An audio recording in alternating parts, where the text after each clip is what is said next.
Oh, goodness me. Here we go, going live. That muted, Andy. Did you mute that? Oh, that one. Not that it's got any speakers to it, so it doesn't make a difference, does it? Oh, dear.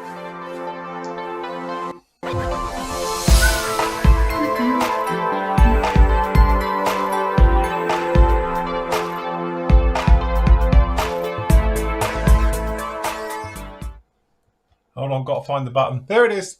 Hello, good afternoon. Welcome to the Friday TFI show. Here we are with you live across the interweb on the 26th of March 2021. After quite a busy morning. All right, gang? Yes. We're very well, thank you. To be honest, we were just yapping and we were suddenly like, Jesus, it's 3 o'clock. Quick, go for it. Caught us out last week as well. We was having a nice old chin wag and it's like, ah. Anyway, we trust you're all doing very well. You've had a good week. This is our sort of weekly roundup show. Totally chilled, relaxed. If you've got any questions, please post them up live in the various chat sources. We are live on YouTube, as well as obviously the Flooring Models chat as well.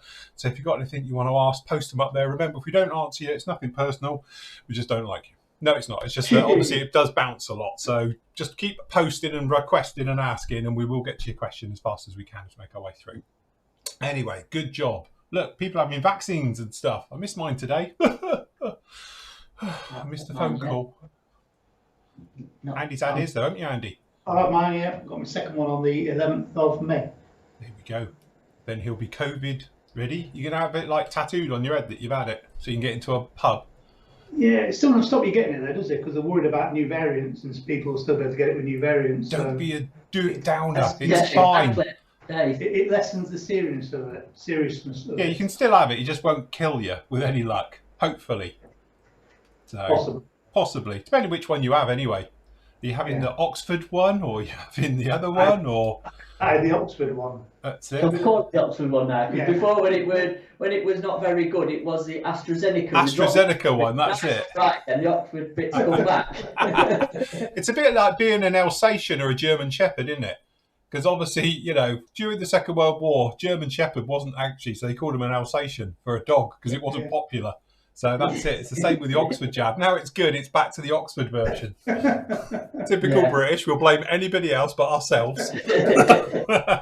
Oxford? No, it's AstraZeneca. It's nothing to do with us. Anyway, trust you're all doing very well and you've had a great week. We certainly have been very, very busy doing lots of things. I know they've been very busy at the PM store as well. I've been cracking on, as you can see. Part 3 of the X15 is up. And to be honest with you, I've got completely sidetracked today doing lots of really boring stuff and sorting out. So I say primer coat's on and the white is on. You can see it's gloss white because I've run out of all the other whites. So we've done gloss white under here. That's going to be masked up and then to get the black on. And to be honest, I sprayed this sort of first thing. Plan was to get it masked and then do the black coat and then show you it all being nice and black and that. But yeah, we didn't get that far today, unfortunately. But that's all dry, ready to go. Have to say, loving the build. It's good, good build. You enjoying it? Yeah, I am actually. Again, it's not, sounds horrible, but it's simple. You know, it's technical because you've got lots of seams and joints and we've re-riveted the entire thing. We've rescribed pretty much the entire thing and everything. But it's not like there's a million parts that you're never going to see. So, yes, I think it'll be all right. By the time we get it on its stand and it's doing its Rocket Man thing and all the rest of it, I think it'll be all right. It'll be a nice one to do. Anyway, as you can see there it is. Part 3 is up with you. And on this particular part, we talk pretty much technical about sanding, filling, and taking your time about putting the bodywork together. And that's what, you know, this build is all about, is trying to get the best alignment you have to minimize filling and sanding and stuff. But unfortunately, it still needed a little bit of work onto this one. If I just fire up the main site, I can show you some better pictures. Down in HO, we can see we've got a nasty seam break that runs across the back of it. And then obviously we went along, that's a little bit of Mr. Surfacer. We spoke about it on last night's show. Somebody was asking about it. So you can see that. That's on today's build of it. Going through the cockpit wasn't exactly a brilliant fit either. So we did a little bit of work around there to make that sit a little bit nicely. You can see we're talking about sanding and getting rid of seams and getting that seamless effect using the sprue goo or like, you know, the actual styrene filler. Going through on that one, having to replace detail because, as always, they put the brake right where you don't want it, a load of recessed details next to it. So we had to go through, and I ended up using the fantastic mini drill. Everybody needs a mini drill to do that one. And as you can see, well, I've got a little bit of extra thin over the top just to get rid of the scratchiness of it, and it worked actually pretty nicely. And then obviously taking your time section by section for gluing it together so it's proper tight and butted up well. But again, I still ended up having to do another little touch up with it afterwards because this seam in here wasn't perfect. So yes, and then go through, and that was it really. So that's, you know, sanding, filling. If you ever want to know about that one, polishing them up and everything, then part 3 of the X15 build is definitely the one for you. So yes. Is that the part you were watching this morning to get some presentation ideas? Yeah, it was. Yeah, just to get... But then it starts off, you've got a technical problem with your cameras. Yeah, yeah, it is. Yeah, you've got a technical itch, haven't you? Yeah, actually, that was on part 2. What it was, obviously, I run 3 cameras. One of the cameras failed, so you get to it, the footage, and it says it's there, but it's not. Yeah. So it was funny. It was watching it to get some ideas, and then it starts off, and you got a problem. Yeah, it was. It was like, apologies for part 2. We lost a camera, so I was using the close-up camera and had to do it for quite a long segment. And in some ways, it was doing a bit like you're slightly out of shot.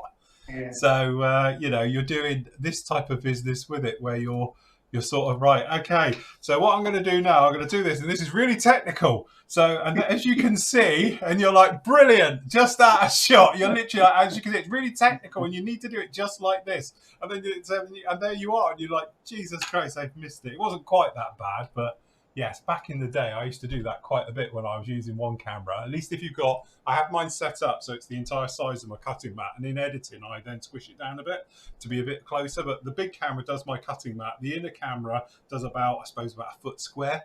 And then again, I zoom in post with it. But that's what you'll be able to do now, Andy. Now he's using a decent camera, not a webcam. You'll be able to zoom in and track him round the mat. To be honest, so if he's over, you just zoom in and follow him round. I'm going to say it needs moving out. It's not moving in that's the problem. I did, you know, yesterday, I did a bit of sort of a montage on this little thing that's built up so Andy could come and just take a couple of shots of it spinning on its, you know, this stand. And I thought, well, while I'm sat here, I'll do the intro for the next build. Yeah. So that's fine. I've got the camera over there, so I'm doing my bits of camera, blah, blah, blah. I thought, well, you've not reviewed it or anything, and you probably won't get one. So I thought, well, I'll try and at least go through the instructions. I won't do a full review, but just to have a run through the parts and everything. Yeah. Puts the camera on, I'm like this kind of, and I'm like zooming it out, and I'm like, I can't do it. I can't do it because this is just too close. Well, that's why I have my cameras on my ceiling. Technically, they're a long way up. You know what? I think that one might have to be shifted as well because it needs it, doesn't it? I think it needs to be an overhead rather than coming in this angle. So yeah, it was a bit awkward because this is obviously a lot bigger than this little thing that I've been working on, which is fantastic. Yeah. For that, because it's so small, you can zoom in and, you know, I roughly can figure out where I'm supposed to be on camera with it. Yeah. So I'm all right. But that thing's going to be a bit bigger, and I can see, like you've just said, I'm going to be anywhere but where it should be. So yeah, quick pro tip for anybody who's thinking of doing videos and stuff like that is always have the camera wider than you think, because you can always in editing, as I say, as soon as you're sort of, you know, got a proper, instead of using a webcam, you can't really crop webcams, I don't like it, but proper cameras you can zoom in. So if you suddenly are over here, you can just crop it to that area to watch it, and it's still being like 4K at 1080 or something else like that. Just there's no real problem. But as I say, it's nothing worse when you've been doing it, especially if it's a long complex bit and you get to editing, you look at your footage and you're not in it. Because I've done that loads and loads of times. So that's why I run 2 cameras. One's a close-up, one's a general wide. So the only problem you do have with your overheads is obviously the back of your head in it a lot. Yeah. Because if it's a really technical bit, you have to remind yourself that you've got a camera. So, you know, you usually have like, I have both monitors running, but you're like, right, okay, yes. But you end up using the monitor because it's like more than your eyes can see a lot of the time. So you just keep your head out of the way. That's the only trouble. But I tend to have mine cantilevered in. They come in at probably about 10 degrees forward. That sort of, it looks like it's straight down, but actually it's not. Again, so it doesn't do the top of your head all the time. So there's a bit on the Jag video that, because I cropped that a few times, even though it was on webcam. But there's a bit on it where it picks it up, puts it down, and it's moved slightly across, and it picks it up again. They put it down, in editing, you're following him round. yeah. But then it picks up and move it again, and then it's slowly getting out of shot. Every time it picks it up, I think, oh, hey, it's driving off into the sunset. Yes, that's it. It's making a run for the door. as it got to the edge of the frame, I thought, well, I can't do anything more with it. So, for it's using it, you can't see it. Yeah. So I was like, yeah, went off that bit. What another one? You can only say much, but it is. This, I think this is a bit more because I'm only in here. I know, like you said about getting your head in. Yeah. Because this is quite a simple build and it's not many parts anyway. It's more screwed together. I worked out, like, I think it's about here I need to be. So I can actually, with my visor on, I'm all right with it. Yeah. I can keep it kind of in because I've got the laptop here in front of me as well. So I can kind of keep this in shot, but yeah, it's a bit bigger and I'm going to have to be a bit creative, I think. Yeah, the worst one I think is definitely like working on the bombers like I did last year. You got the really big ones. You end up, you got a wing against you. You're sat like this, going. So as you can see, because you've got part of it sticking in you, and like now I'm going to turn it over. You have to bring it over here, turn it upside down, and then bring it back in. And you're chasing the camera because it's just so big. It's a right pain in the arse. That's why I was joking about. It's got to be cutting mat size from now on, because if you're doing it too big, it's an absolute nightmare. Yeah, I can see why you say cutting mat size for filming because. Yeah, 30-second stuff's just going to be a no-no without an overhead, at least. Yes, yeah, you do need or anything bigger because you're just not going to see anything. No. So, but just while we're just on about things, I just want to say thank you for everybody who's left comments and feedback and everything about the Jag. Yes. No, not like, you know, Andy's done some replying and I've done a little bit, but not as much. But yeah, thank you for that. I appreciate it. Everybody's been quite positive about it, to be honest. So. Yeah, I must admit, what I did as well, I don't know if anyone's noticed yet, if they've been in there, but when I was sorting out the X15 one this morning, I went in and redid yours. So in page 1 now, they all go one after the other. I haven't deleted out the others, but obviously you've got part 1 now. We've got part 2, we've got 2.5, then we've got part 3, and then we've got part 4, and we've got part 5. And we got part 6. So it's literally one behind the other now. They're still amongst everywhere else as well, but I did put them all into one now. So it's literally just a rolling one down in here as well. So you can see all of those. And don't forget, they are also on, if you go into the blog section on here, we'll do our weekly roundup in a sec, but on the PM day, if you like, I've also got it in here as well. And also I did put up the one that Matt's doing at the moment. We were talking about the review. I put up the review for it as well, again, for the Little Bedford, for the refueler. So, yes, good job down in there. So if you do want to catch up with them, they're all down in here. They'll be in sort of Matt's day, as we call it, with the PM store, down in there like that. The first part of that one should be up on Tuesday, hopefully. Cool. Yeah, got the first part done. Like I say, it's going to be a really quick build, isn't it? So, I mean, saying on chat about me putting a tape board around, which I did think about doing, to be honest, or something just to know I'm in shot. But with this thing, it's actually not been too much of a problem.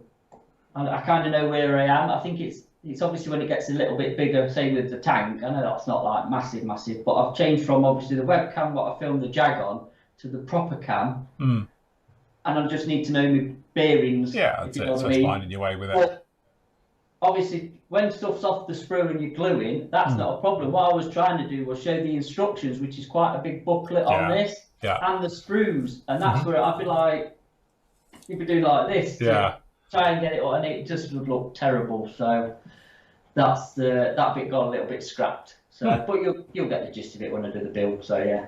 Have you got the same camera as that, Phil? Yes, which is that one behind me, which will be, by the power of magic, was this camera. This camera that's up here now on the full screen is that's the same one. Have you got a remote control for it? No, I think you use your phone. Is it? I don't know actually. That one doesn't. There's another version of it that's in the instruction manual that you can use your phone. Yeah. That version you can't do the phone. Oh right, okay. Yes. Yeah. A shame. Mind you, it's not exactly. The thing is, to be honest, it's just because it's this one here. It's exactly, so because it's just here, I literally just go record. It's got a nice big record button on the top. So literally, you just go in and like hit record, and then you're good to go. And then if you want, you can just zoom it a little bit like that. I do switch it on and off. Yeah, on and off, yeah. Because we'd have use record on that, you see, it's just... Yeah, just do it off. Record straight down. Yeah. Thing. Yeah, there is obviously the on and off switch on there as well that I've got to reach, and if we've got a Zoom, so if it ain't got the remote, or there's no way of doing it, it's like, it's not like I'm going to reach up, sit there, is it? No. Have a stick. Yes. Needed one of those, we were talking about the ladder on wheels on car. Yeah. So, yeah. We'll figure it out one way or another. But it's tell you what it is. You can definitely tell the difference off a proper cam than a webcam, obviously. Yeah. And it does. You'll see with the footage when Andy chucks the editing together for this thing. Crafts it together. Crafts it together. Chucks it together. Is that what it is? Does he need like letters after his name now? He's an editor. Hey. Martin Scorsese directing, innit? Yeah, that's it. Academy Award winning. Member of the Institute of Film. Yeah, that's it. That's the same as a college course. Uni course for this. Has he got a clapperboard yet? No, I need one. Yeah. I'll be doing what you do. 5, 4. That's it. Count them in. You're out. It's easier to line up the audio than the video, so that's why you do it. So, yes, easy way. Anyway, just having a quick scoot round this week, what we've been up to. So, started on Monday. We had part 2 of the X15, which was basically the cockpit, putting all the various bits together on it, doing the seat work, as I say, PVA gluing the interior to get the glass, little bit of weather in. Not that you're going to see any of this, but it's there. Then we talk about, obviously, seam joining. We had to do a little bit of work just to make it a little bit more level, but we did end up putting filler in because, well, it was always going to need it. We spoke about, obviously, sanding that down. We spoke about before, and you'll see we had to scratch build one of the parts, if you remember, because I got a part missing in the kit, and it was quicker to scratch build one than it was get a part in. So we did that. So technically, that was up with you on Monday. Then on Tuesday, no, why is that Friday? Oh, sorry, we're going the wrong way. Oh my God, that's Friday. Hold on.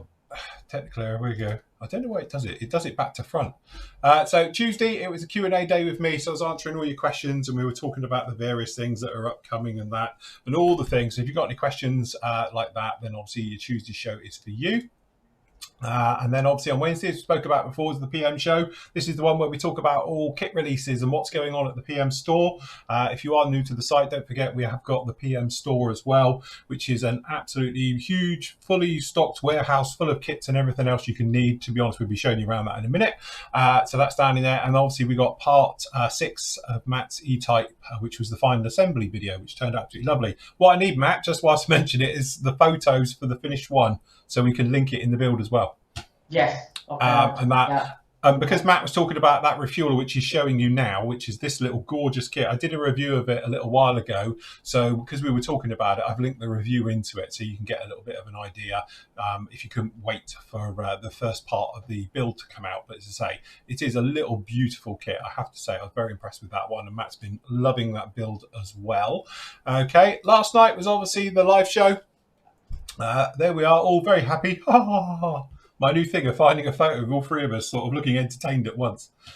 So anyway, Bill was on as well. So it was obviously Andy was with us, and we had Nathan up as well. And we were answering all your questions and doing all the various stuff as we normally do, talking about all things that are happening around on the site this week and looking at all your great work as well, for picking out some of your stuff in there as well. And that brings us very neatly into, hold on, I'm trying to do it seamlessly, today. So yes. That was that particular one. So that was really our week. And then again, you've got the next part, obviously the X15 going up there and stuff like that. Some people have messaged about reviews. Again, this is one of those things, as we've said before, it's like feast and famine. And I've got all the reviews down here, which I'm going to do over the weekend. So as you can see in that picture there with me, I've got them all out yesterday. They're all here. So we've got some very nice ones. Let me just grab a few again. I can get them out and show. So we got this little gem, came in stock. We haven't got any more left, have we? No, we'll get some more. I'm showing you something we haven't got, but we hopefully will get some more in as well, because this was the last one that's come down for me for review from the guys sent down for me. So we've got the flanker, and then obviously we've got the ICM DO17. Which one is that? Yes. Is that a what version? A Z. Oh, a Z. So there's that one as well, which is really nice. The McLaren, which obviously we had the pre-order on these as well. And like Matt was saying, this looks to be a little gem of a kit as well. The little Sea Sprite, the AB version, 72nd by Clearprop as well. Yeah, a new company that if Phil likes it, we're going to get in contact with to stock them, basically. Yeah. We do some interesting stuff, and I've got some interesting stuff coming down the line, because they're doing a 1/72 Mohawk. Nice. Currently, which will be all right. So Clearprop, the same company that made the Clearprops. no, I don't think so. I don't know. Probably. What do you mean? Like What, the photo etch ones? Yeah, you used to be able to get the plastic ones, didn't you, with like white lines on it, so like they were spinning. Oh right, I don't know. I have no idea. There could be. I don't know. I presume looking they're out of. I think they're out of the Ukraine or somewhere like that. Poland, one of them, I think. So, yeah, I don't know.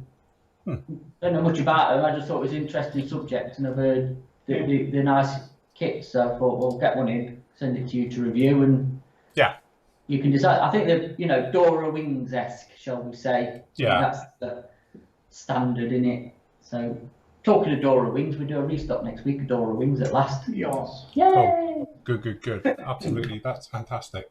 But anyway, I will get these reviews done. I'll probably get them done over the weekend, and then they'll filter out throughout next week as well. So yes, be good with that. And then hopefully by then we'll have some more stuff in. But it is a little bit like Feast of Famine, as we were saying. We get nothing for an entire week comes in, and then all of a sudden everything turns up. So, it does tend to go that way. That's why we've had no reviews this week. So, yes. Cool, indeedy. Right, that's it. I'm done now. Talk amongst yourselves. No, I think I've just had a thought. Can you go into the forum? I can. Where do you want to go? Can you go into the 60s build threads? Swinging 60s build threads, yes. Yeah. You do John's. Hey, did you do John's? No, we didn't, yeah. Do John's build thread for his Sabre, because I know he's watching, but I went through it yesterday. Oh my God, he's on a different level with it. That's what I'm saying. Is anyone going to see it? That's the thing. Needs, as I say, so it's an amazing scratch building in the interior. So if anybody's on our forum, go and have a check out of John's build of this Kitty Hawk Sabre, because he's gone down more rabbit holes than Bugs Bunny, I think. With it. We're online with him most evenings, and you don't say two words to us because he's head down bending wire or fiddling with something or other. So yeah, he's doing a brilliant job on it.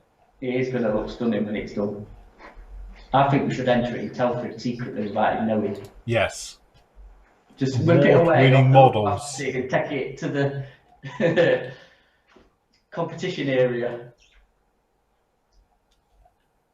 But yeah, but he's enjoying it. He says he's really enjoying it, which is obviously why he's going to town on it. So. Again, it's that thing. It's early where they modulate everything because they couldn't afford the injection moulding of multi-part. So it means he's got plenty of seam lines and stuff to take care of. But as you say, he's done a really fantastic job on it. Lots of photo etch, as you'll see in a moment when we get into the seat of things. It's like lots of photo etch that he's decided to scratch because he didn't like photo etch. So, but the seat will work about. I said to him last night when you lot were on, I said you can't put the seat in. That needs to be displayed on its own. Yeah. It's too nice to be buried in a cockpit that you're never going to see. I mean, look at that. It's like a work of art, that. It is. Gorgeous work. And then obviously he scratch built all the dials using the Anise stuff. Here it is. All the new dials and the various bits and pieces all put in.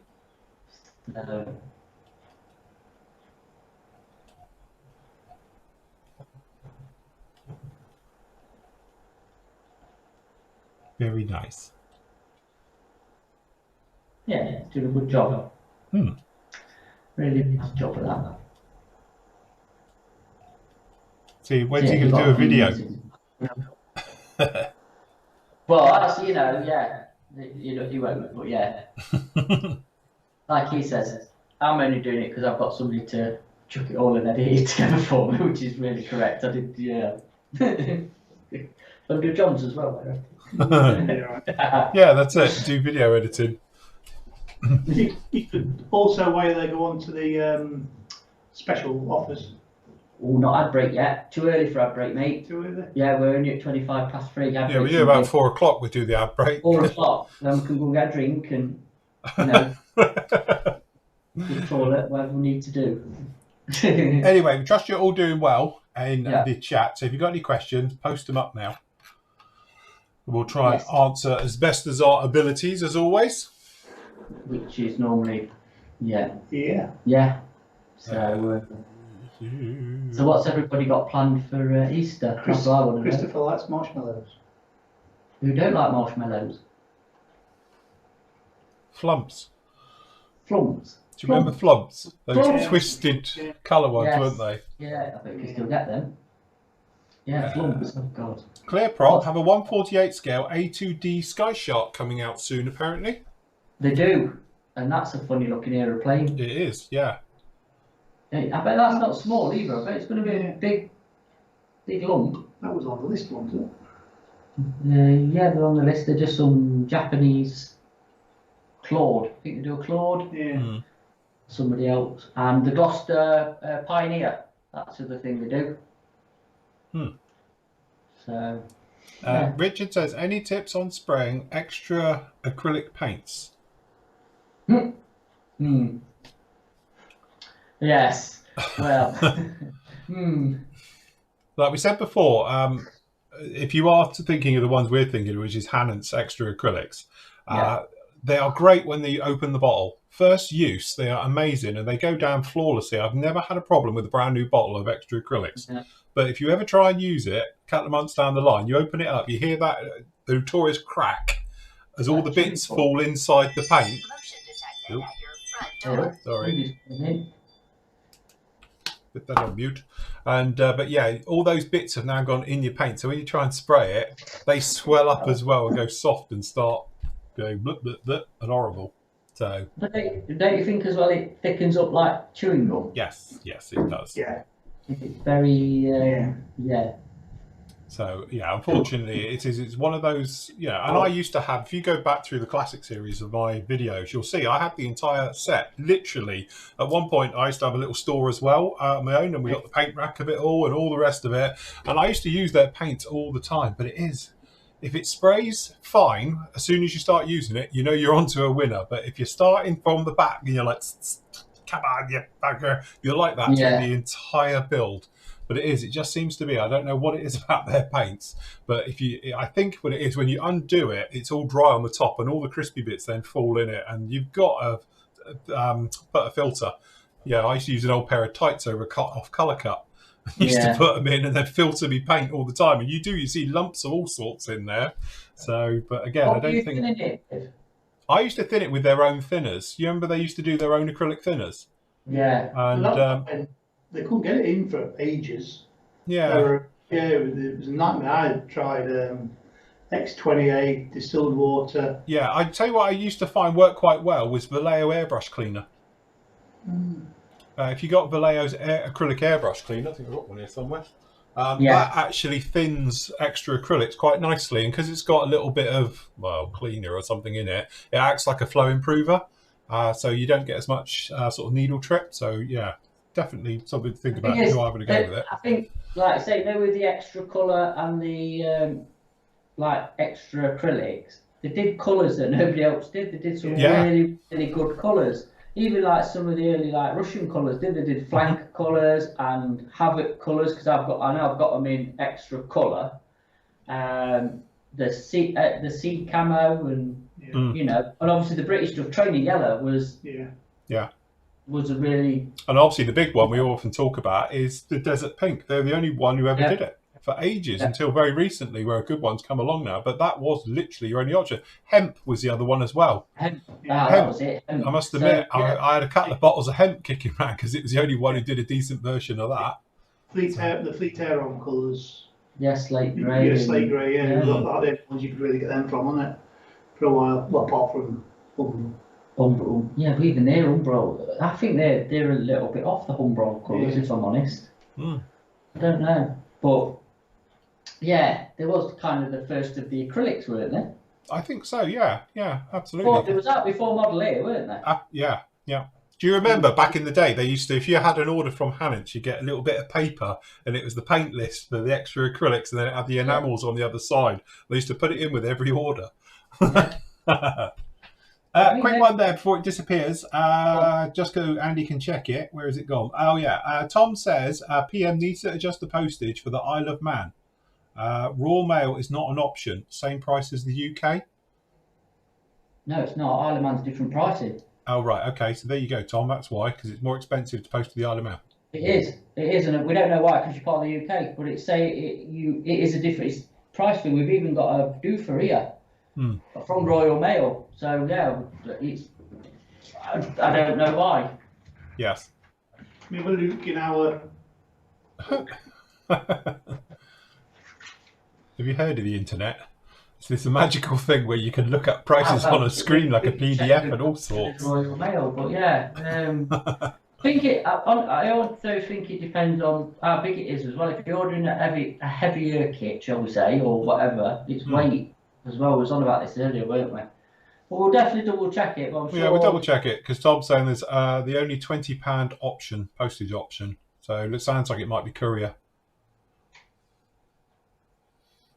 Well, yeah, so it may have been when you did it, that was what came up for the option was on the courier. Because obviously we go off our thing as well, what comes up in what band. You know what I mean? But we'll definitely check it, 100%.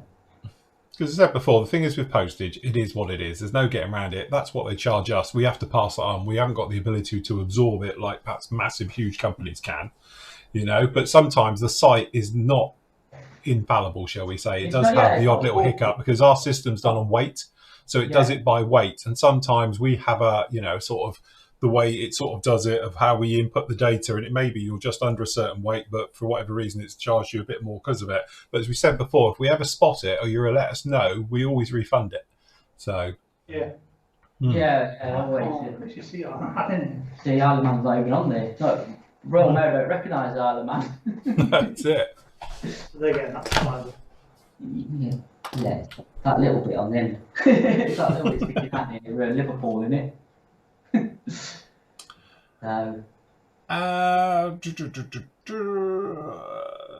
pretty crap that Airfix can only get a small amount of their Beauforts produced or shipped, is it? Or are they stuck in a canal somewhere waiting to come through? Who knows? Yeah, we don't know either. Whether it's still stuck in container or I think it's more what you've just perhaps the production because there is a date of June for the next lot. Yeah.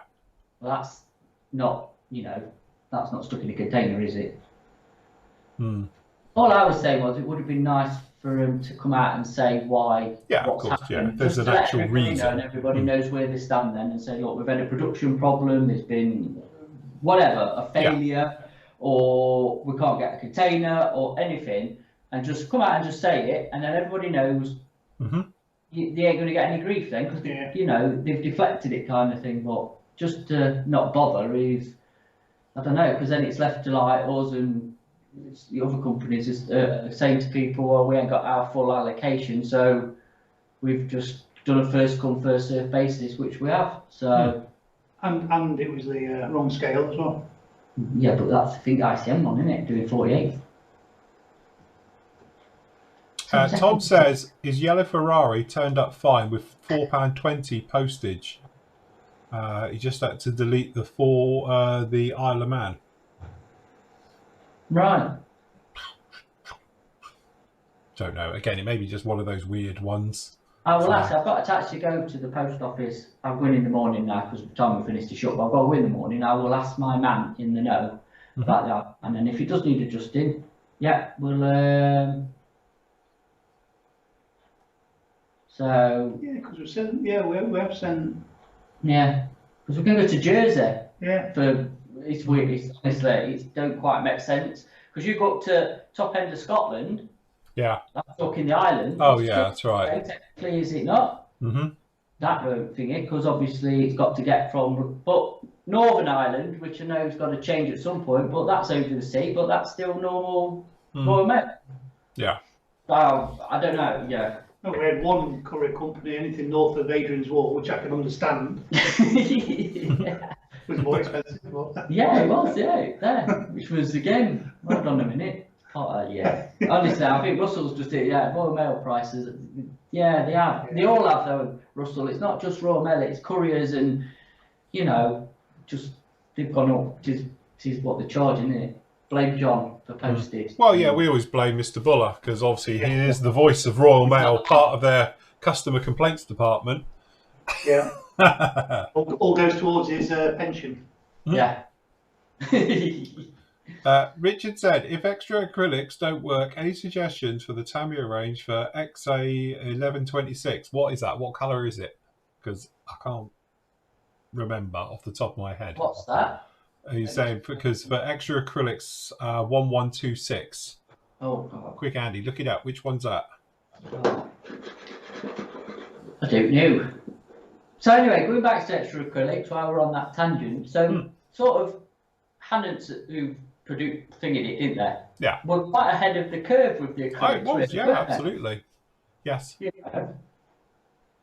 Yeah, no, it was. I think they were obviously, apparently it's blue-grey. What, RAF blue-grey or just blue-grey? No, what is it, Andy? Blue-grey. Dark blue-grey, is it? FS 15237. 237, that's F14 blue. Everybody makes that. That's Guns 330, whatever it is. Hataka do it.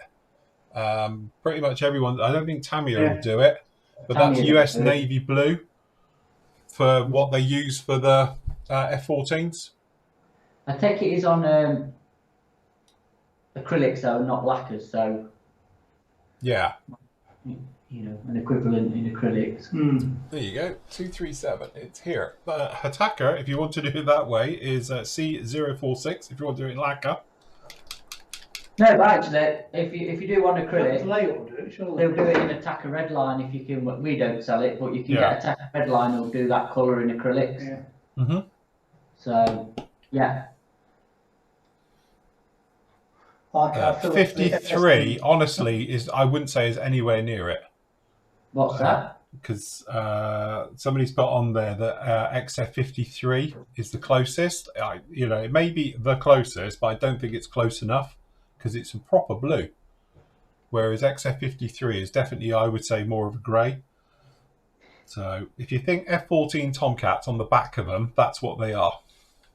There you go, David's just come up with a thing for you, Phil. FS is now Flory Standard. Flory Standard, yeah. Instead of Federal Standard. I always think BS is for bullshit. For British Standard. So... hold on.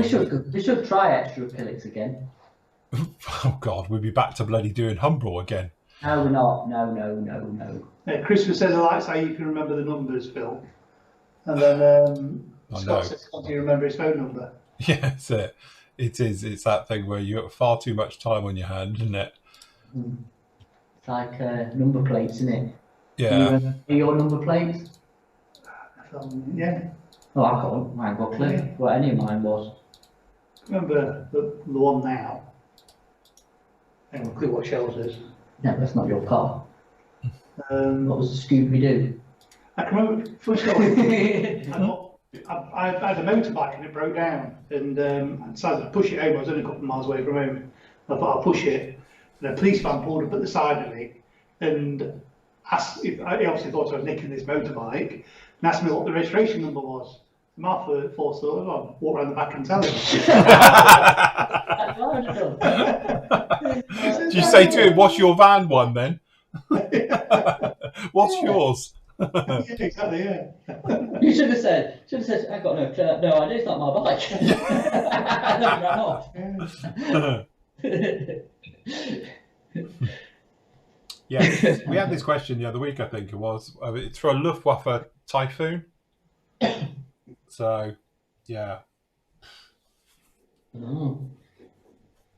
Again, I think they did their Tornadoes, the ECR Tornadoes were in the same colour. German Luftwaffe. Did we have this the other week? Yeah, we did. Not because somebody was going on about barley grey, but they're not all. No, it's definitely not barley grey. They're their own colour, aren't they? So yeah. Yes, definitely a bit of a strange one. You could always go with Revel's version of. Probably going to be a massive list of percentages and thingies in there. Yeah. Where's this? I'm not building any Panzer camper wagon, whatever you that's what we were talking about last night. Did you notice somebody's put up on there about it? The version that Nathan had, apparently it's the Hasegawa version, and then... No, it isn't. Oh, right, okay. Today, it's not, it's the actual Revell one. That was the first boxing of the Revell one, which was in 1961.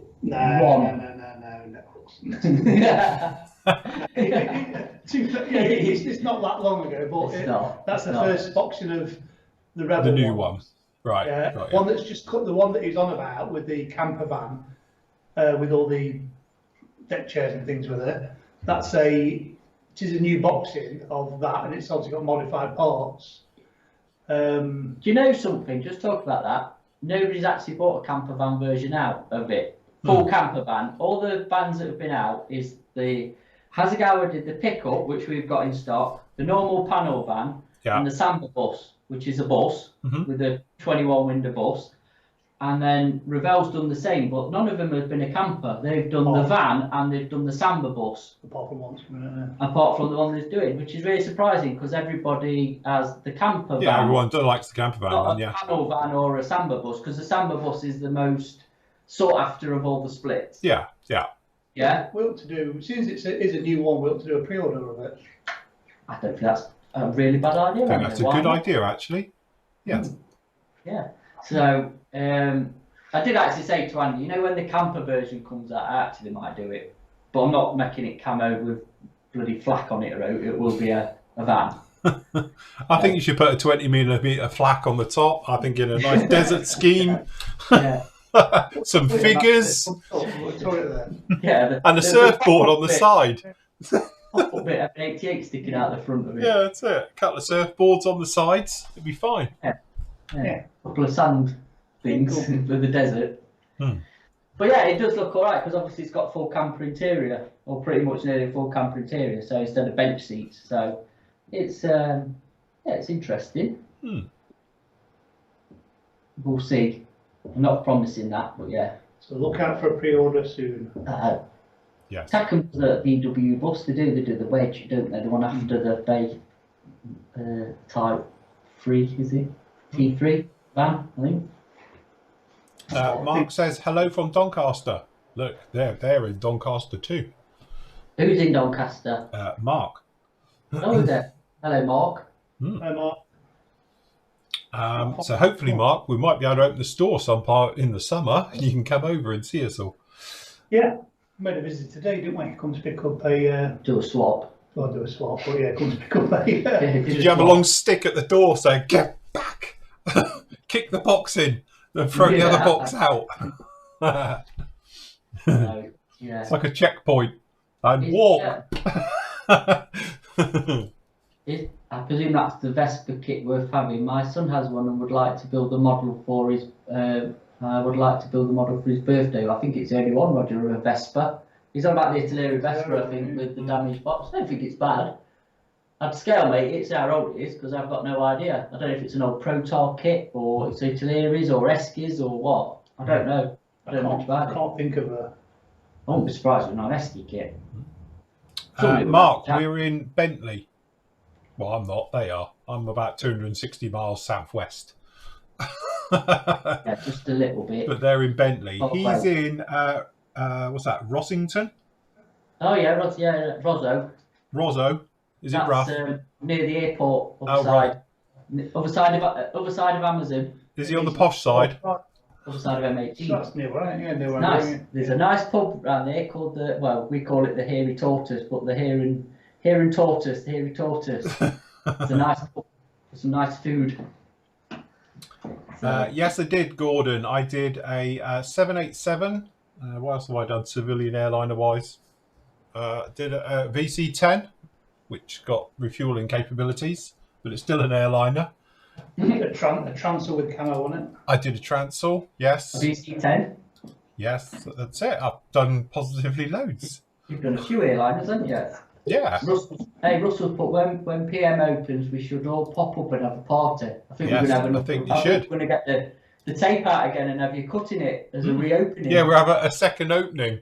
Yeah. Been a while, hasn't it? It has. Yes, Yeah, feels like a long time ago since I've been up there. So, yes, very nice. It's nice to do a glossy one occasionally. No weathering, no nothing.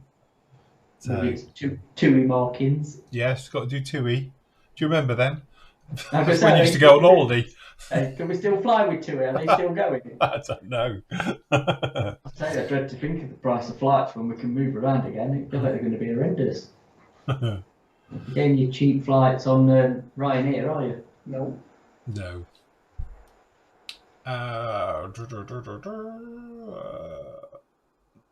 James is in Pickering, Canada, Ontario. I thought you were at Pickering, North Yorkshire. I tell you what, we get this. Somebody said to me the other day, "Where are they?" And it was somewhere over, and I was like, "Oh right, oh it was Boston." So immediately I thought Boston. US. It's not. It's Boston in the UK. Boston, Lincolnshire. Yeah, it was. But originally I thought, "Oh, that's nice," you know. And it's like, no, not that Boston, other Boston. I had a lorry driver once asked me which way Boston was. You're on way on the wrong. You're the wrong side of the wheel, mate. On the wrong continent. Yeah, you're on the wrong continent for that. Yeah, not quite the same Boston, Lincolnshire, is it? Yeah, it doesn't have the same ring to it, does it?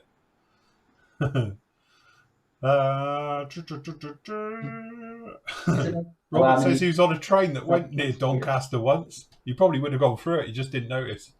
Is there a Doncaster in Canada or America? I bet there will be, somewhere. Probably. Pretty much all of it is being copied across, isn't it? There's somewhere in there. not a Nottingham. No, they probably didn't bother with Nottingham, because let's face it, Mansfield. Texas is named after Nottingham. No, there's a. I don't know where I think it. I think there is a Nottingham in Texas. Don't quote me on that. Somebody will come up. One of our American friends will say if there is or there isn't. I'm sure there is. I don't know why I was googling it either. It's one of them things where you're just bored and you Google stuff. So yeah, it's a Mansfield, Ohio. There you go. Right, yeah, there is actually. Yeah. Is it rough there as well? I put like a sat nav sometimes, and then it's How long?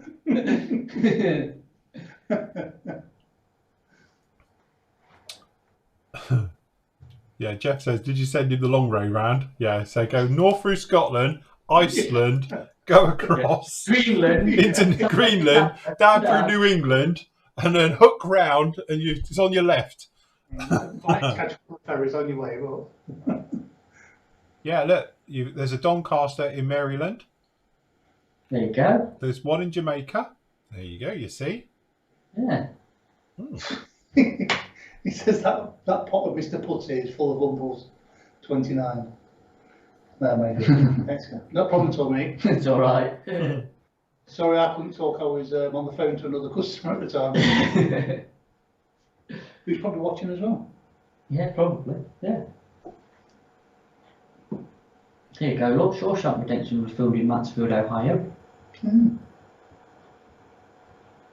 You see, I'm thinking if I visited the States, I would like to go somewhere not touristy. Somewhere, you know what I mean, where you wouldn't think you'd want to go. Not want to go, that's a bit of thing, but you know, where you think to go. You're just Vegas or something, aren't you? No, I'd like to go.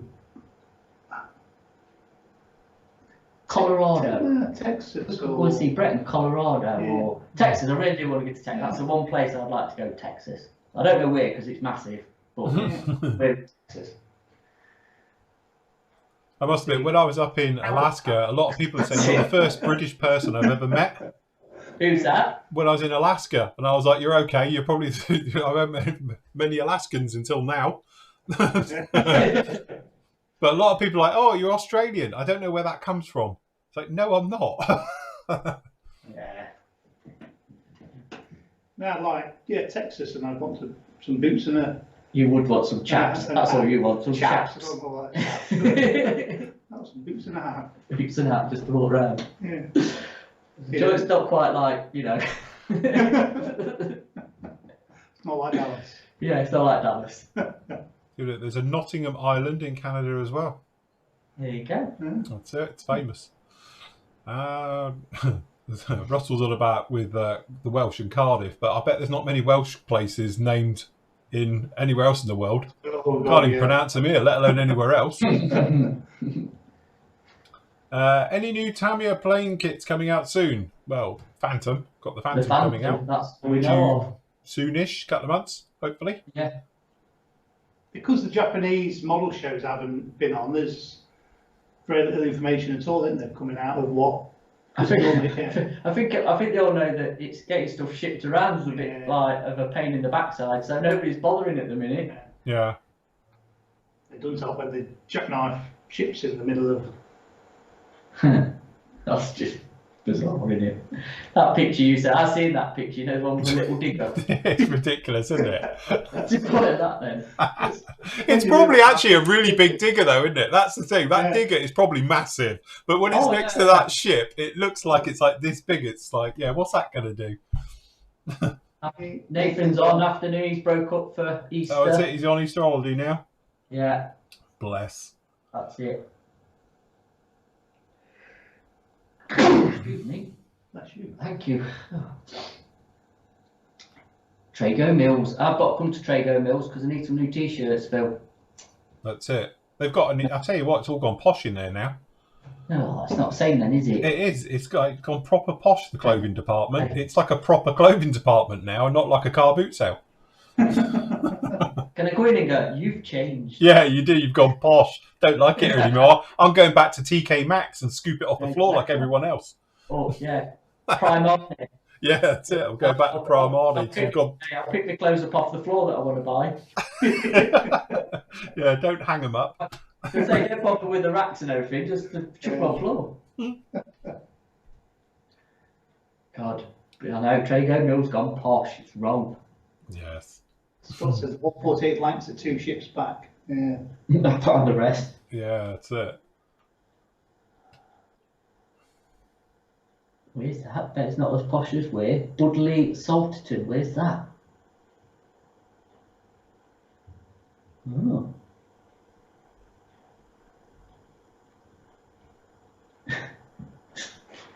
I'm going to burst in Florida, all brown.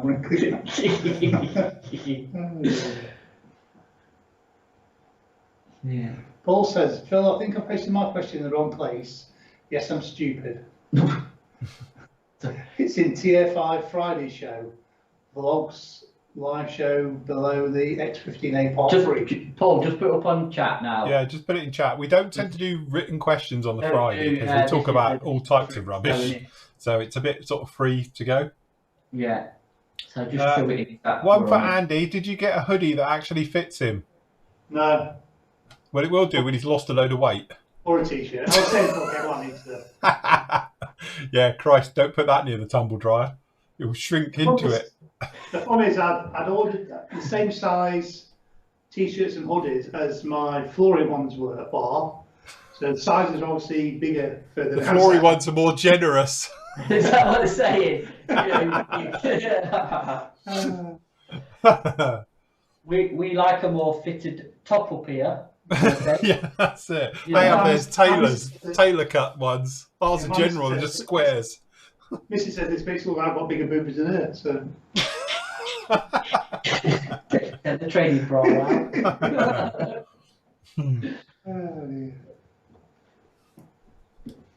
out. Gordon says, how come some model companies can get their kits out with no problems and others face lots of delays? Again, I think, sometimes, we've spoken about Airfix a lot because obviously we've got the tie-ins with the guys there. And some manufacturers do it all in-house. So they have literally, one building and they'll go from everything from design to tooling to injection molding to packaging and all the rest of it. And it can come out. So from a distribution and movement point of view, it's only got one. So it's just going to come out and go to the distributor. Other manufacturers, you know, like Airfix and most of the others out there, they'll have a design team. They'll have another company that does all like the tooling work. So that tooling has to then be sent back to them, back and forth, perhaps a couple of times to get it right. Then it has to go injection molding, and obviously from that manufacturer has to send the test shots off to obviously back to the companies doing it. They've got to do. So you've got all this delays coming into it, and obviously if you've got things like COVID come along, you've got those delays, which could be a tiny thing where a couple of members of staff are ill, but it might put it back a week, which then means it's not coming back. So then that's a knock-on effect that's going to go forward and forward and forward. So I think that's literally all it is. So some companies don't really have a problem. Other companies, obviously, big problems. Can we just read this question out, Phil? Yeah, go on. Oh, God, because he's going to flick and it's quite a big way from Paul, who's just this. You're not facing it the right way, are you? We've lost him, right. Just bear with us a minute because the chat's flicking. Right, it's about the Tamiya, we'll paraphrase this, because it's about the Tamiya Europa that you won from the auction. He's nearly completed it. Yeah? Yeah. Right, Chris's please be, okay. Oh God, it's clicking, oh my God, it's just flicking, I can't read it. Andy, click and hold the scroll bar. I am. He is. Right. Except I've got my arms stretched out. Yeah. Right, he's been using Tamiya acrylic paints for most of the kit building life, getting on more with 50 years now, and I've only recently came across something called X21 flat black base. Oh no. God. Oh no. Oh no.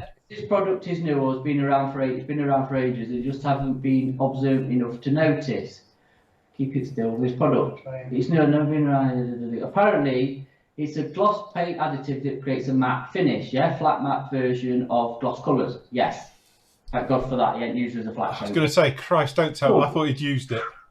Right then, right. Where gloss coat model is using, for example, 50% into X1 gloss and 50% into 50%, yeah, 50-50 mix into thing. It should make a matte black, yeah.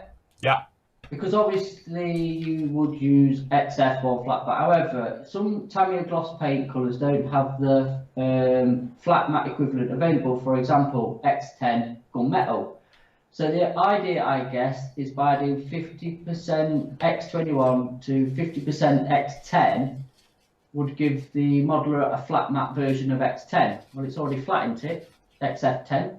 Oh, X10, sorry, yeah, it would. Yeah, sorry, yeah, it would. Which is gunmetal. Why not just add 50% XFH6 flat clear to X10? Wouldn't that give you the same result, or am I missing something here? Could it be that X21 and XFH6 are basically the same product? No. No. Totally separate things. Look, I can show you with the power of cameras. Okay. Do you want to talk it through, Matt? Do you want me to do it? You can do it. You've got them there. Right. Okay. So as you can see, this is a liquid. Okay, so actually what you've probably got in the bottom of this is a tiny amount of this flat base. It's in the bottom. So this is separated. Hopefully you can see it just down in there. Let me go full screen. Oh, wrong one. Hold on. That one. No, that one. There it is. So you see this is actually separated a little bit in here. So down at the bottom will be a lot of this stuff. Okay, or a bit of this stuff down in there. But this is actually a flat coat. So it's basically a flat varnish that will give you the effect of like a matte finish and stuff like that. If I could do this slowly, hopefully because this is a newish bottle, you can see, sorry, it tipped. It's quite thin in here. There's not that much, but you see this white milky stuff? What that is this. But this is something completely different. This is what we call like a flatting medium. So it's literally like a paste. So if you're mixing it into glosses and stuff, you have to be incredibly careful with it, because if you put too much in, it will make everything turn to frost, as I call it. And go for a horrible textured finish. This stuff, technically, as far as I'm aware, you mix it into acrylic paints to make it a matting agent, to flatten the paint off completely, but it's not really designed for airbrushing. It's more akin to putting it into the acrylic paint, for instance, for your normal one. So if you've got like a matte, still like a matte grey paint, you add a little bit more of this in to make it a proper matting finish. Okay, it's not something you can add. Back in the day, I'll be honest with you, we used to all use it and mix it in with a little bit of clear. So you'd put in perhaps like 5% of this stuff into clear, but it's very difficult because this stuff is like paste. It's not really like a liquid. It's very, very thick stuff. But it is what we call matte base, as opposed to, you know, technically a clear coat. Even though it's a flat clear coat, they're totally different objects. But, you know, this question comes up many times where people have tried to airbrush this and they've ended up with snow on their vehicles and stuff because it's gone completely horrible. As far as I'm concerned, I would bin it because you don't really use it in airbrushing and stuff like that and painting. Right.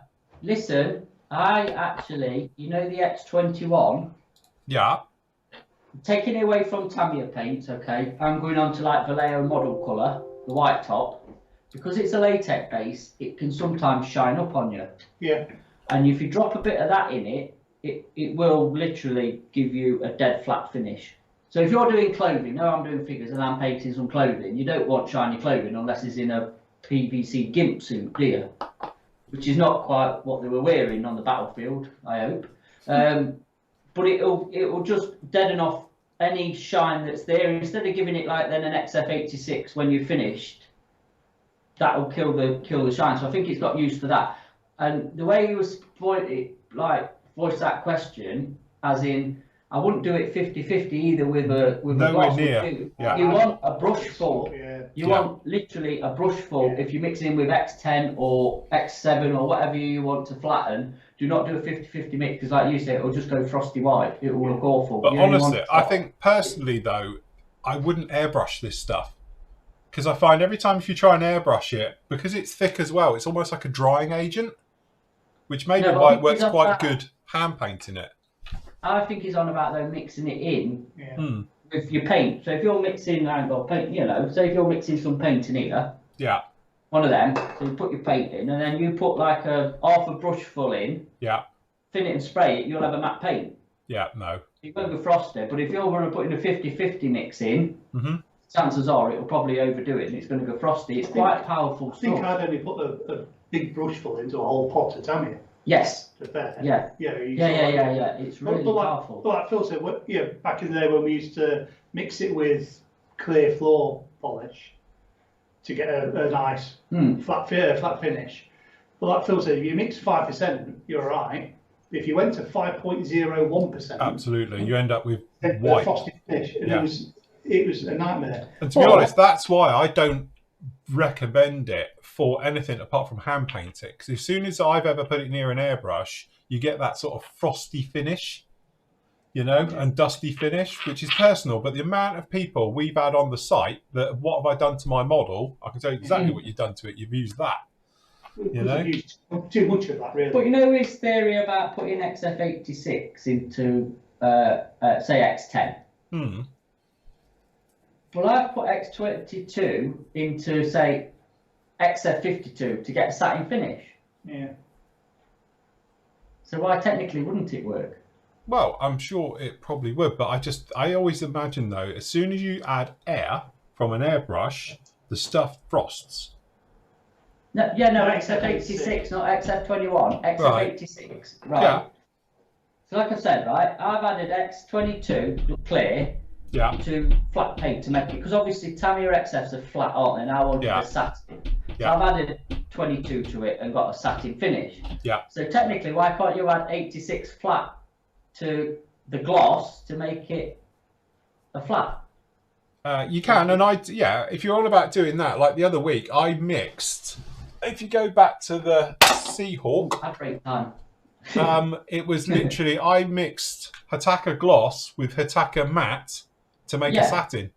Yes. I did a 50-50 mix, and then we thinned it probably like 60%, and that made a perfect satin finish. Is what I used because I wanted a muted effect right the way across it. Yeah. So you can do things like that all day long.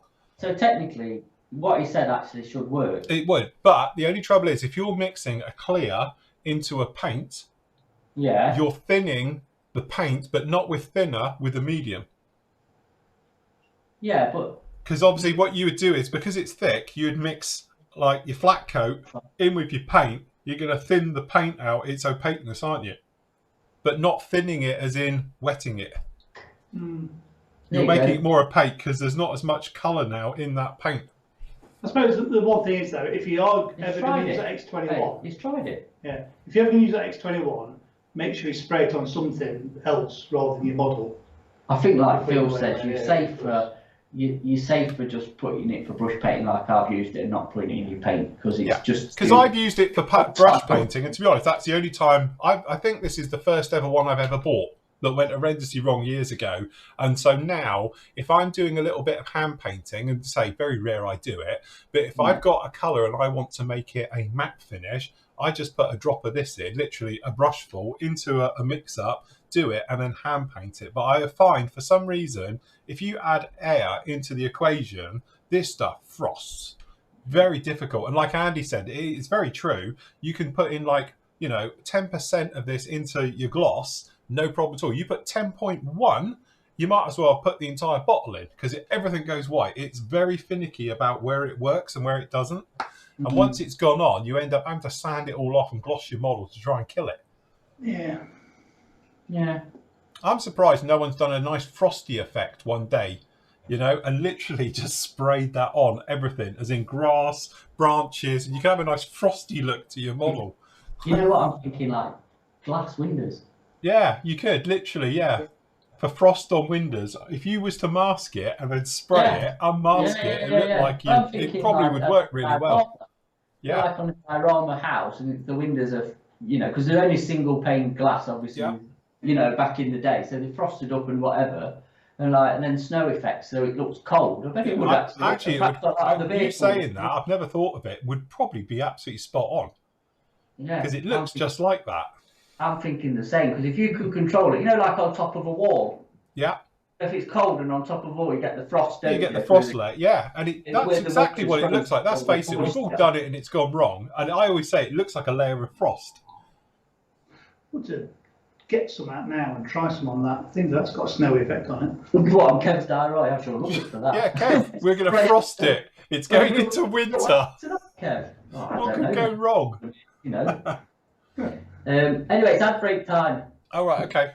Right, a word from our sponsor. Cue the music. Yeah. Right, what do you want to do? New arrivals or specials? Specials. Andy's updated the specials, look. Oh, look. Oh, everyone got excited then. They thought that was somebody else's Vulcan, but it's not. That's the whole size one. It's a more manageable sized Vulcan. I've got a review of this somewhere. Yes, it's not bad. Oh, it was all right. I thought it was great. Lovely recessed details all over it. Yeah, and it's not a bad size, is it, really? Because it's a big one. No, it's still quite big. Yeah. Yeah, it's not small, is it? Even in 4.4. Look, your favouriteest kit ever. If only I could get it out of the cupboard, I would, but I can't, so tough. We could have prepped you for this. You could have prepped me for this, I would have got it out. Actually, still, I have to say, the most enjoyable little kit you ever do. I call it little, it's not little. Well, do you know what? I have got to disagree with you. I have to say this Bedford refueler is the most enjoyable little kit you can do. All right, well, I built that one. I have to have a go at that one. I tell you what, you could do it next Saturday. Right, okay. And we'll build it and paint it next Saturday within the afternoon of us doing the show. Yeah. Promise. It's that easy. But yeah. But anyway, that is, I have to say, if you're into your modern aircraft and all the rest of it, it's a really enjoyable kit. It's got great detail, lovely recessed detail, but it's got one of the best fits I've ever worked on anything semi-second scale. It's almost Bandai-esque. The way it clips together, literally, it almost goes together with no glue. And there's no filler, no nothing. It just works and goes down together really, really well. It's a great little kit. Thoroughly enjoyed that one. And we've been out of those for a while, haven't we? They've only just come back in. No, that's it. Oh, right, okay. So limited. Grab it now, someone, because you won't be disappointed. Yeah, it's one of them. Okay. Speaking of things, we've got the Viewfighter. So this is the new tool, new boxed one. Okay, so this is the Mark 10. So you can tell with Airfix, if it's got an A on the end of the part number, it's a new boxing, but the old kit, if that makes sense, or the... Right. Yeah. It's still a newish kit, though. Yeah, it's a new tool one. It's not like the old thing from God knows when. So everybody likes a bow fighter, and I do like that box art. I think that's really nice. Yeah. Very nice. Very nice indeed. And then next, look. Oh, look. Here we go, Phil. You can talk to them all about this. Right. Beautiful little kit. There's my review. Yeah, I could just press play. Well, I could just press play. Yeah, hold on. Let me mute myself. So what you've got here is a gorgeous little kit. You can see from the instructions, masses of detail, tons of detail, internally, externally, and everywhere in between. So yeah, it's one of those really surprising little kits. Came along, but again, you've got posable with the flapper-ons at the back, all the things. You've got obviously full-length engine, up to your first stage compressors and rear stage, afterburner rings. And then you've got, if we get up to the plasticky bits, look, we've got all the clear parts. Did I start the clear parts for a change? Oh, yes, I did. Okay, but hopefully you can see gorgeous recessed details. And you can see internals, we often speak about this, how kits these days have how they've come along from being, you know, quite plain really in 72nd to being as good as detailed as your final 48 scale stuff. And again, there's the front end. Very, very nice indeed. They look very nice, don't they? Must admit. Yeah. And again, you've got open and close for the nozzles. You've got the flame holders, afterburner rings, usual bits and pieces. Yeah, very, very nice kit indeed. And then over here, we've got some wings. Here we go. Very, very nice indeed. Hopefully you'll see in a moment. I'll show, there you go. Look at the recessed detail on that. You can't hear, that's up there, isn't it? Mega kit, that is. Very, very nice. Very surprised with it. Are you not tempted? I'll tell you what I would do, actually. It's one of those ones. Would you do it? Well, out of that box, you had some really nice options. Can't remember what they were now, but there was some really nice different. There's a lot of South Africa. Yeah, there were South African ones and various things as well. South American as well. South American ones. So yeah, I call this an Exocet. Apparently, it's not. Sorry. What is it? I don't know. Something else, but it's not an Exocet. So apologies, my mistake. Were Exocets bigger? Yeah, they are. And they have different shaped wings. Don't they? Weren't they on Ettendards? Yeah, Ettendard. Well, they came free with them, wasn't it? Apparently, France did him a deal with Argentina. It's like, buy an Ettendard, get an Exocet free. Oh, right. It literally was like that. So anyway, we got those in there. So good stuff on that one. Also, we have the other version, I take it? Yeah, two-seat. Two-seat. So you got the B. Yeah. Very nice indeed. Say great detail, cracking detail. Yeah. And then we, oh, sorry, wrong button. Sorry. Got a Jag. Because we're Jag season. Again, full video build on that one. Great kit. I did mine as a snowcat. And as I say, the only thing that's a bit of a pain with that kit is that it's got all the French weapons. So if you are going to arm it, you are going to have to find some British bombs for it. Because it's only got the French weaponry for it. But I didn't actually arm mine. I've got mine just sat there all opened up. And again, it's a bit of a handful. It's a tricky kit because it's early Kitty Hawk, shall we say. So if you have it all open, it's not a problem. But if you want to close it up and put it in flight or something else like that, get ready with a plastic card, because you're going to have some gaps you're going to need to fill in various things. But generally, beautiful detail. You've got all the engine detail is shown down in the back. You've got this panel down in here, opens up, and all the rest of it to go through. It's got a great detail cockpit. And as you might imagine, it's got fully posable flaps and all the sections on there like that as well. So nice job. It's just a shame. Oh, sorry. Go on. No, go on.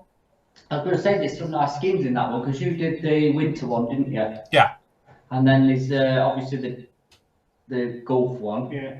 And then there's the wraparound, was it? Yeah, you got a full wraparound. Hold on, where's mine? Let me just show you mine. There, next to the Tornado. Matt's going to do one in metallic grey with wine interior. Yeah. Again, everything will be. Again, yes. Oh, I've got lots of ones down in here. Part 10. Here, hold on. Hopefully it'll be down in here. And if I just zip down to in here, you can see there she is. It looks nice. It's here, isn't it? It's here in the shop, yeah. Yeah, you've got it up there. But you can see you've got nice detail engine at the back. All these panels open up. You've got the gun panels open, the electronics panels at the front. So actually, yeah, she did. She was all right kit. Have I got me little thing? Hold on, here it is. Did come out there you go. Did, yeah, really well.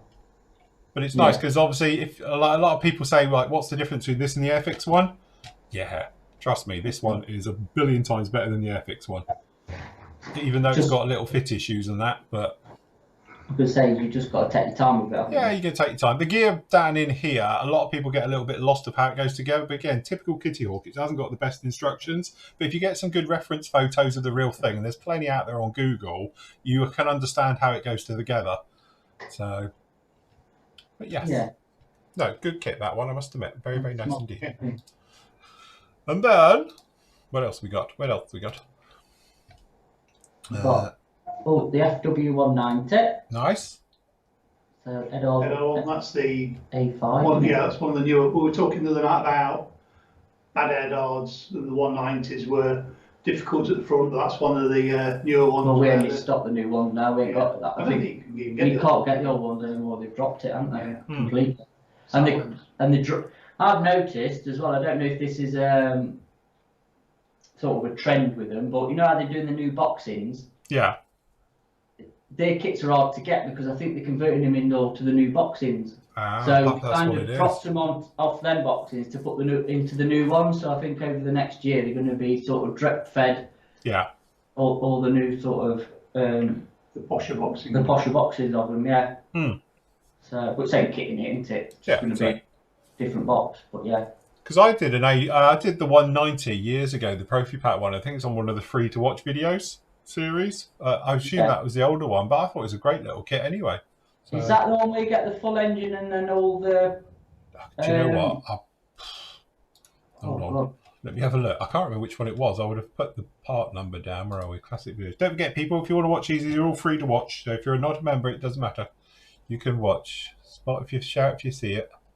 Is it just me that I used to like building them as a kid because you could always say it? It's not there. It's not there. Have I not put it in? No, you have to think about it's a music one that you couldn't do. Maybe it's an old one. Yeah, it's got music on it and I can't use it. Yeah, there it is. Sorry, this one now. Get down. It's next to the Harrier. Stop. Oh, there it is. Yeah, sorry. Yeah, it's got the engine. So, oh God, brace yourself. We're old school. Let's have a look at it. Is that the old one? Yeah. Oh, that's an original. Oh, wow. That's the one. Nice. What are you wearing? I can't work out where I am. Actually, that's when I was living in Bridgewater, I think. So, You've got hearing aid beige on. Nothing wrong with that. It was the fashion back then. That is the old one. Oh, you're on model air as well. Yeah, look, model air. Gorilla Glue. Oh, no, it's not. That's Gator Glue, sorry. Yes, look at that. Here we go. See, classic. Should we see what it turned out like? Hold on. I don't know how many part of this is. And it's from asset. Hey, what's you said never used to use them? It's only because it came in a kit. Right, part 5. My God, there was part 5 to this. Part 6. It's an awkward build. Must have been. I bet parts 1 to 4 were you just building the engine and trying to make it fit. Yeah, that's it. Shoehorning it together. Yeah. The thing is, it's left it all open as well, hasn't it? Yeah, you can't shut it up. No. But you can on the new one. That was the problem with the old one. Yeah, it was that spindly as well, trying to attach the guns and the engine. And you've done a cracking job of that because mine got binned. And the exhausts were really awkward to. Yeah, do you know what? It's the only thing I can really remember out of that because that's a long time ago.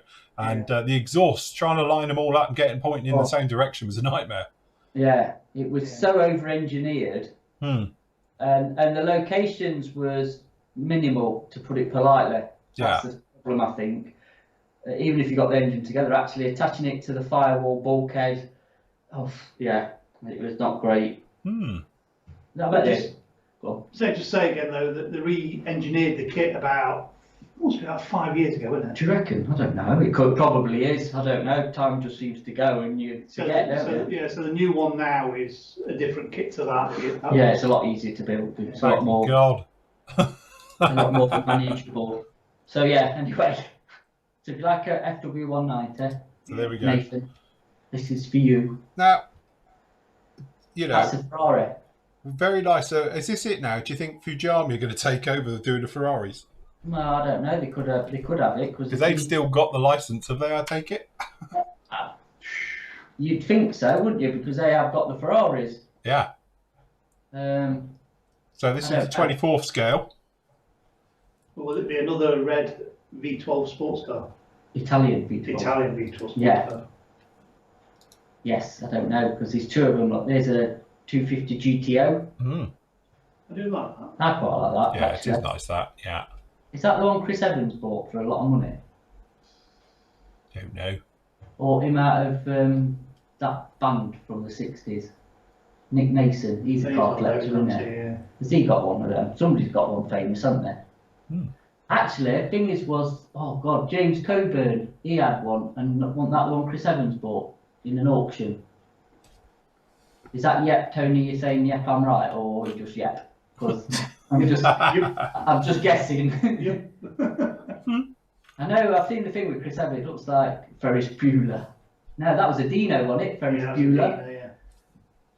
They're a nice looking thing, actually. I've worked on a Dino before. But Yeah, nice. I think that was James Coburn's old one, and then Chris Evans bought it, I'm sure he did. And then there's a truck look for you, Phil, a Scania. Do you know what? As I say, the Italeri trucks are mega, really nice. They are always good. I know sometimes Italeri can be a bit hit and miss with their kit, shall we say, and you know, they can be a little bit sort of simple and all the rest of it. But all their trucks are really nice. I've reviewed loads of them over the years, but I've never built one. But they always look like they're really detailed, nice crisp moulding, you know, all the rest of it. Yeah, the trucks have always been good Italeri trucks. No. You're right in there. Yeah, I mean, mouse, the screen's just gone off. Nathan Shandy would have to put you. I was just saying about Nathan and the one nighter. Put it on his pallet when he's ready to collect it. He needs to buy a bigger car before he comes over here next. Yeah, I was going to say, he's going to get them all in the car. Mind you, he's got his new one, hasn't he? Yeah, you shall let him borrow it. That's a good point. So yeah, and then obviously the Tacom Chieftain Mark 10 and Mark 11. So they've downsized the 35th. Yeah, so these are like the mini-me's of the 35th scale, but you do get 2 tanks in that kit.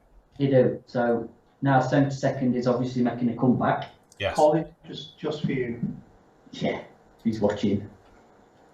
He's probably got them, I think. Probably. What else we got? Oh, the Yag Tiger. Very nice. Tacom Blitz kit.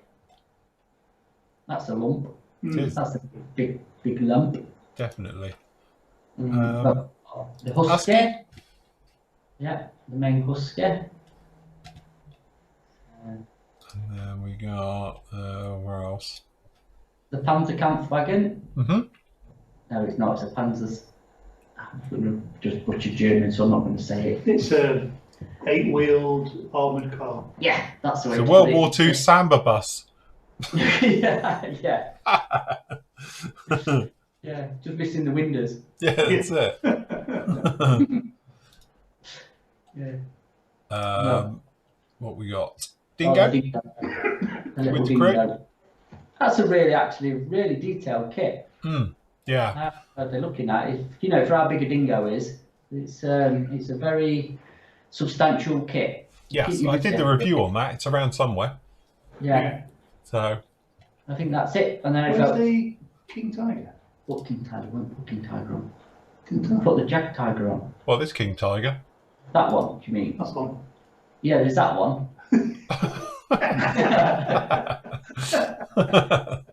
So this, let's just set this straight. This is the ICM kit in the Revell boxing. Right.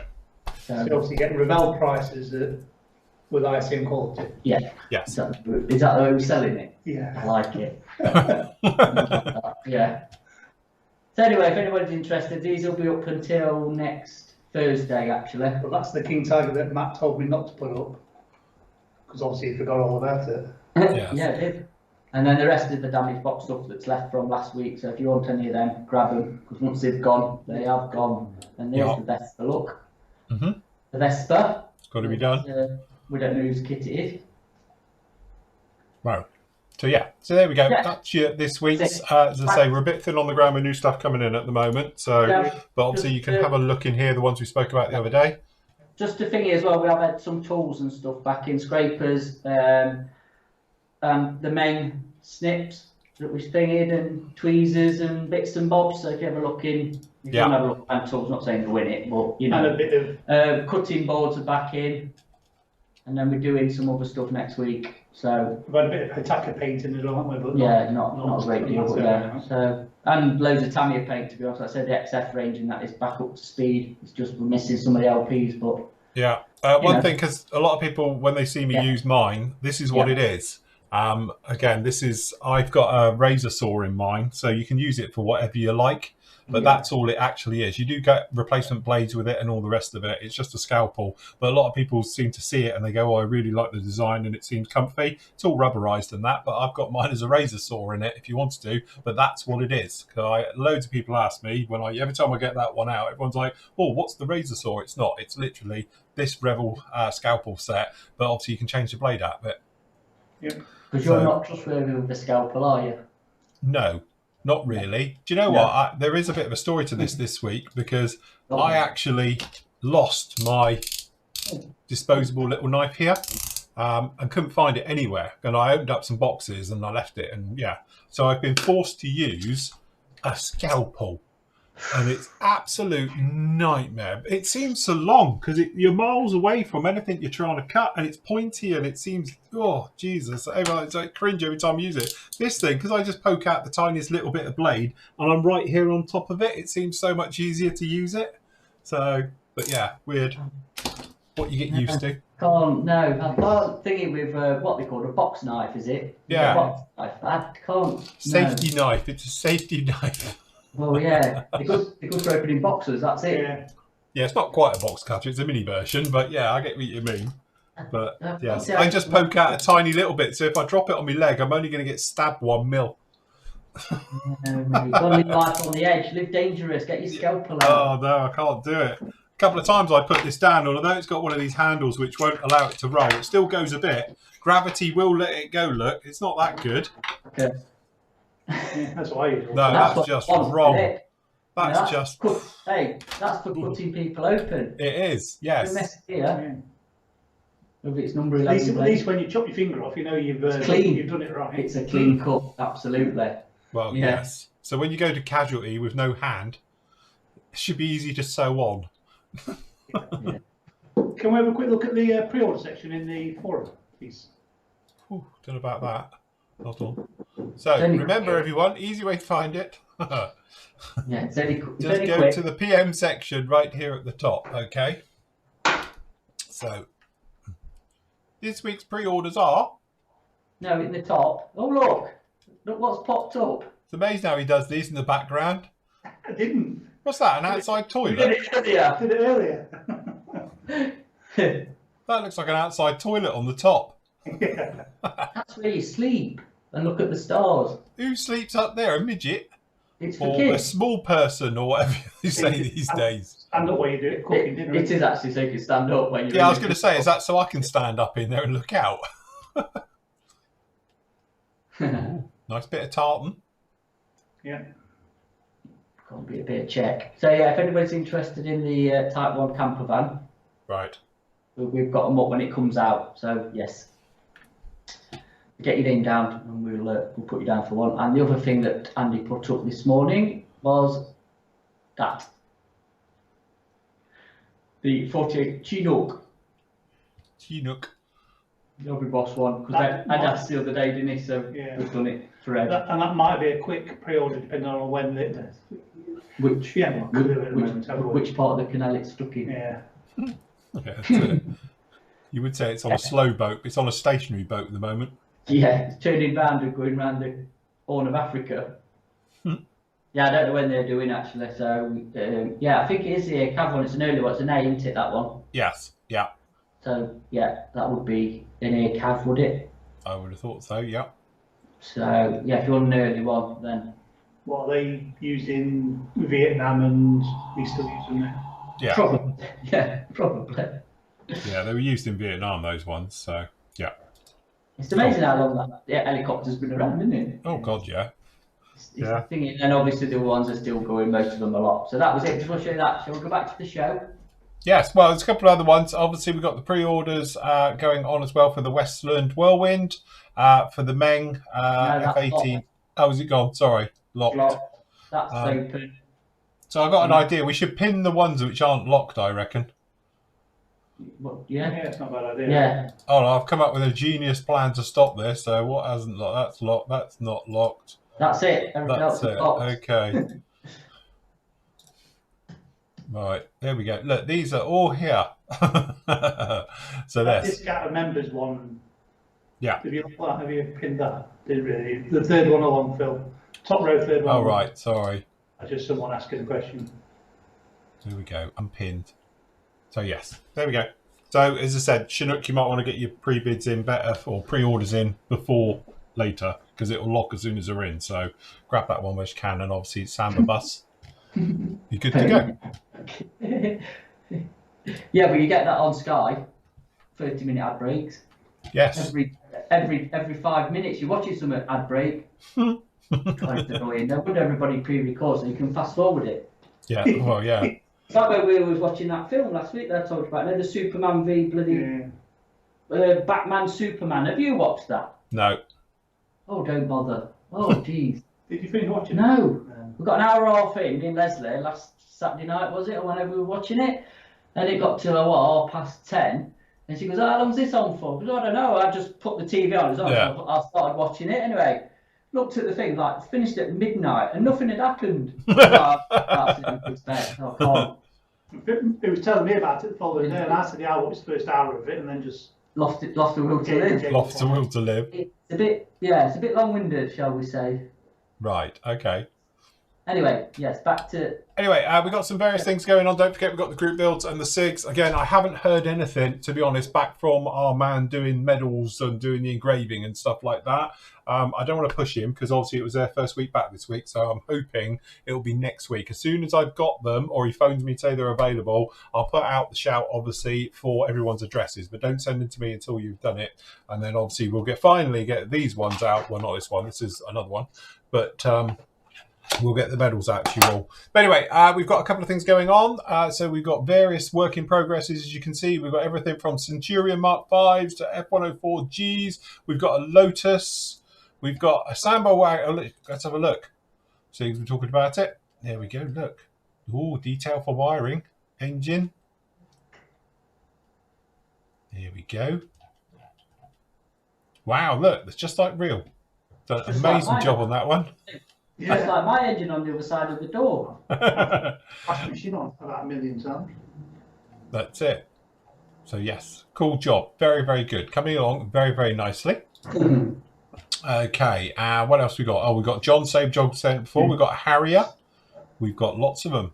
Lots and lots. You see, we've got the B-52. Some of these are finished now and gone through. So we've got loads going on. So we've got until, when is that one ending? I can't remember. Let me go full category. Oh,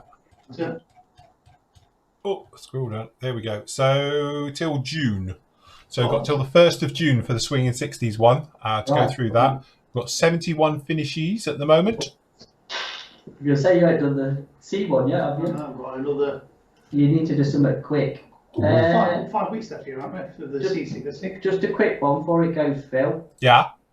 Paul with his Lotus, are you doing that for the Swinging 60s or are you just building it, Paul? Because if it's for the Swinging 60s one, you want to put it in the finished or do a build thread. If not, it just goes in the civilian where you've said, basically, the race cars. He wants to know where to post his final reveal builds. So. Right.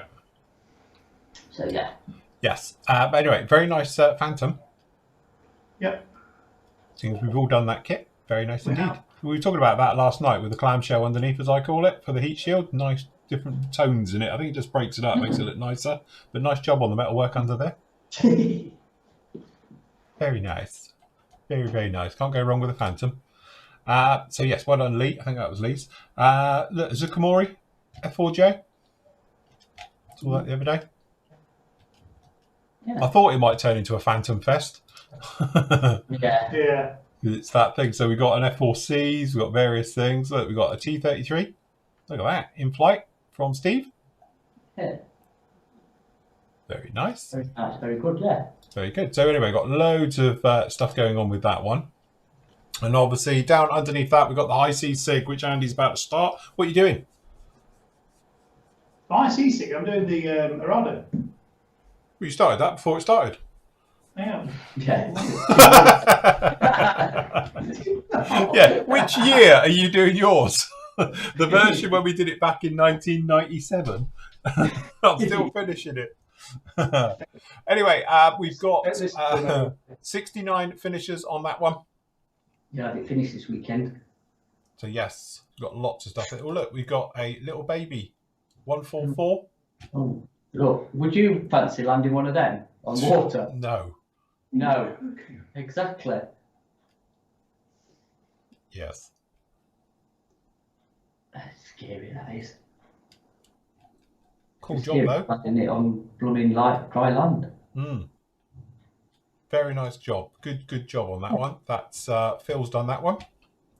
So that's a little Leadard kit. Oh look, these are nice. The Harriers.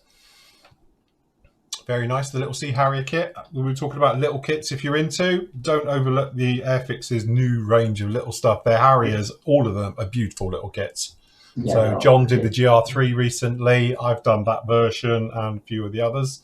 So yeah, very nice job on that one. So that's Jordan. Done a nice FA2. Very nice job. One more. Pick one then, kids. What do you want? I don't know, I can't really see your screen, so too small from us on the Try that. Okay. We'll go for the landing craft. What, this one? Yes, why not? This is Alan. There you go. Hey. Very good with the hovercraft. Yeah. And it's on sea. It is on sea. So it proper ticks all the boxes. Although technically, doesn't a hovercraft fly? I think you're a pilot if you fly a hovercraft. Pilot one, yeah, I think you do, don't you? Pilot a hovercraft. Yeah, you pilot a hovercraft. It's not a small hovercraft, is it? No, definitely not. Cool job. Very nice job with the sea effect as well, with the different shades under the water. Yeah. Yeah. And giant spiders that attach webs. Yeah. No, very nice job on that one. Well done, Alan. Beautiful work. Very nice indeed. Yeah, well done. Well done. Let me stick it there. It can be our little picture up there. So, we've got a question on our chat. Go on. Right. What would you use as a replacement for resin when dealing with small, thin parts? I've got some GSW blue stuff that I can create a template with from a broken kit. In this case, it's the blisters over the wheel wells of a 1/72 Spitfire. Over to you.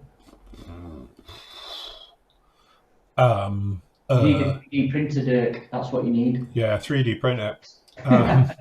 Failing that, if it's, I take it you're trying to do a normal wing to a blistered wing.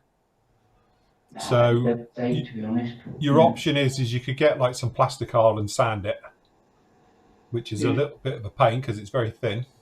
Yeah. Or as you say, you can try and mould something. Yeah, I think that's sculpt something in there. Yeah. GSW blue stuff. Yeah. You can create the mould, can't you? Yeah. You could use milliput in mould, couldn't you? Or eat into. I don't know. Yeah. So yes, I think sometimes as well, like I've done it. Where was I doing it the other day? We put some lumps and bumps onto things. I'd used plasticard, just laminate a couple of bits of plasticard and then sanded it and shaped it and all the rest of it. And then, take it off. I had it super glued to something, then take it off, clean off the bottom of that, and then it goes straight onto the item and do it that way. But again, as I say, if you're making multiples of, it might be easier to make a little mould and pour resin and just make little resin ones and stuff like that. Yeah. Although I have got small technical kits, I can't show you because it's up there, but I went into my cupboard and I store my resin up there and my resin's leaked. Oh, that's it? And now it's solid. I mean, if you try and pick up the bottle, it's now solid to the shelf. Oh. You're going to need a jackhammer to get it out.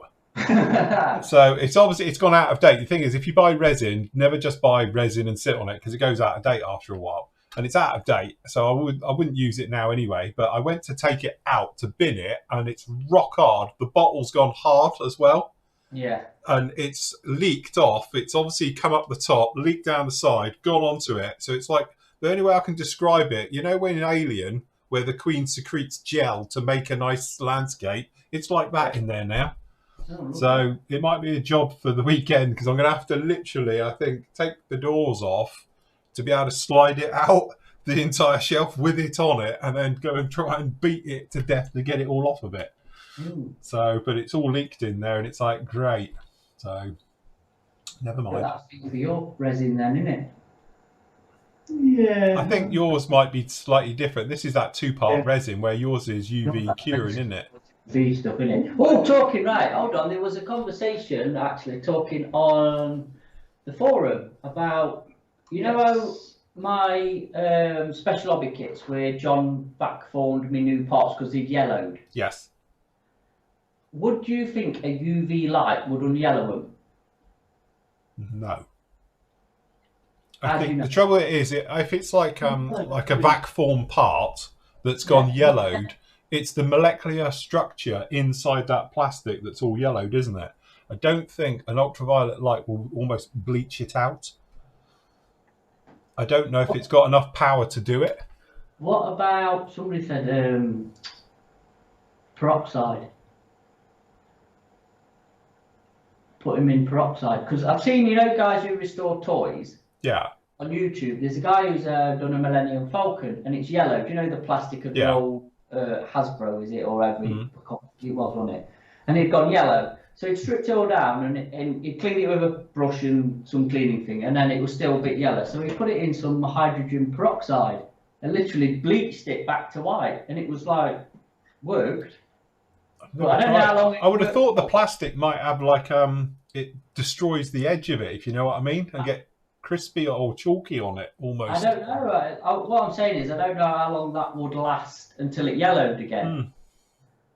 You've just, because it was one of them where you watch it and it's not really explaining it. It's just showing it. They put up what they're using. It's one of them videos, so it's not really, saying much. But yeah, just wondering if, obviously with your decals, you put them in the window and the UV takes the yellowing off with more decals, or sometimes, doesn't it? Yeah. Just wondering if it would work, because somebody had tried it with like a UV thing on some clear parts that had yellowed, and it had slightly cleared them up. I think it might clear them a bit, but like yours were proper yellow. It almost looked like yours had been done in yellow clear plastic, because they were that old. Because I saw the originals when John had them and that, and as you say, when you put them next to the version he did of them, it was like night and day, wasn't it? I'm not if it had been lightly yellowed, then it'd probably be worth giving it a whirl. Yeah. Because I've got a UV spotlight that's built into for curing his 3D print. Yeah, it's built into a custom booth. Yeah. Which is a A4 box, green box of paper covered in foil. Eco foil inside, with a UV turntable that sits inside. So, yeah, I don't know. It was one of those things. What have you got to lose? Yeah, well, I haven't, because obviously John's back forming new clear parts, so it doesn't really matter if it works or not. It was just perhaps an experiment to see if it would work for people whose parts have gone a bit yellow. Because obviously the old special hobby kits, which were back form, and I can't remember what kit it was who mentioned it. I think called Ben. Ben mentioned something on his classic airframes kits. Some of his had gone yellow. Or started to yellow, and obviously you're not going to get replacements for them without remoulding them, are you? No. Making replacements. So, don't know, just see if it would work. Cheap off you, sure. No, that one was fine. Obviously, the one he got off me. It must have been some of his others in his stash. Again, sometimes I think when you look at, like, with your one, because you had, like, Dorniers and stuff, wasn't it? And it was all proper, just glass-fronted. Yeah. Sometimes I feel, though, is that maybe by the time it's all been painted, the framework and that, it wouldn't be that bad. But when you look at it and it's just like a piece of plastic, it looks terrible. But when you get the contrast of a really dark one to it, Yeah, I don't know. Mine are really yellowed, though, aren't they? Yeah, they were as worst as I've ever seen. Yeah. Tinted windows, isn't it, to be honest? Yeah, you could say they're tinted. Yeah.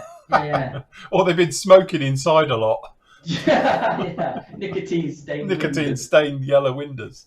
To be fair, there probably was on their perspex, because that would have probably yellowed as well, really, if they'd have lasted long enough before they shot down. Yeah. It's like you see them Russian ones that's been stood in outside in museums with all the canopies are just yellow, aren't they? You can't see it.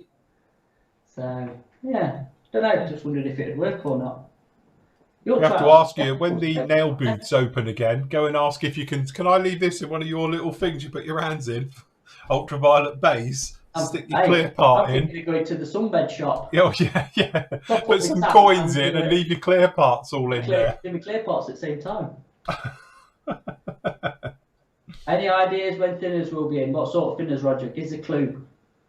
If you're on about leveling thinner, rapid thinner, and any of the others, no. No.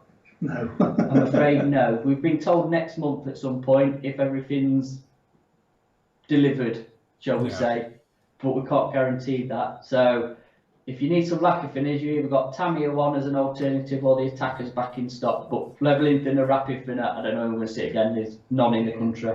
Now, Roger, out of luck, mate. Bang out of luck with us, because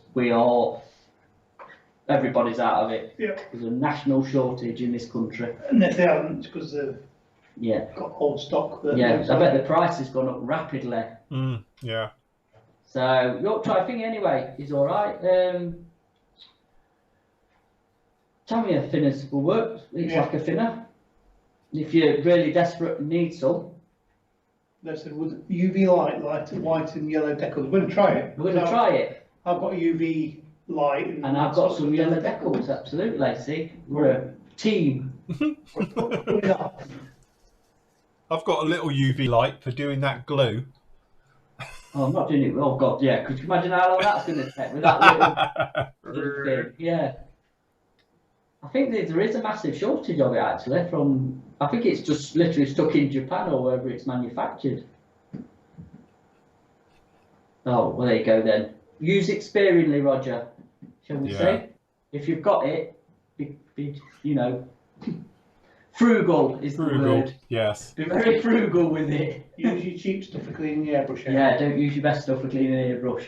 Phil. I've been quite good. I've actually decanted myself a new bottle. I can show you it, whatever I've done with it. Where's my new one? Oh, here it is. I have this one now for cleaning out my airbrush, which I've done with yellow and black stripes, because obviously mine are all colour-coded, you see. We have one with red, which means that's the rapid, because it's got red on it. Then I have a black one, which is for normal. And then we've got that one, which is self-leveling, because it's got SLT written on it. So that's it. I've got all my different types. But this particular one is the Alien Blood stuff, which is the airbrush Mr. Tool Cleaner.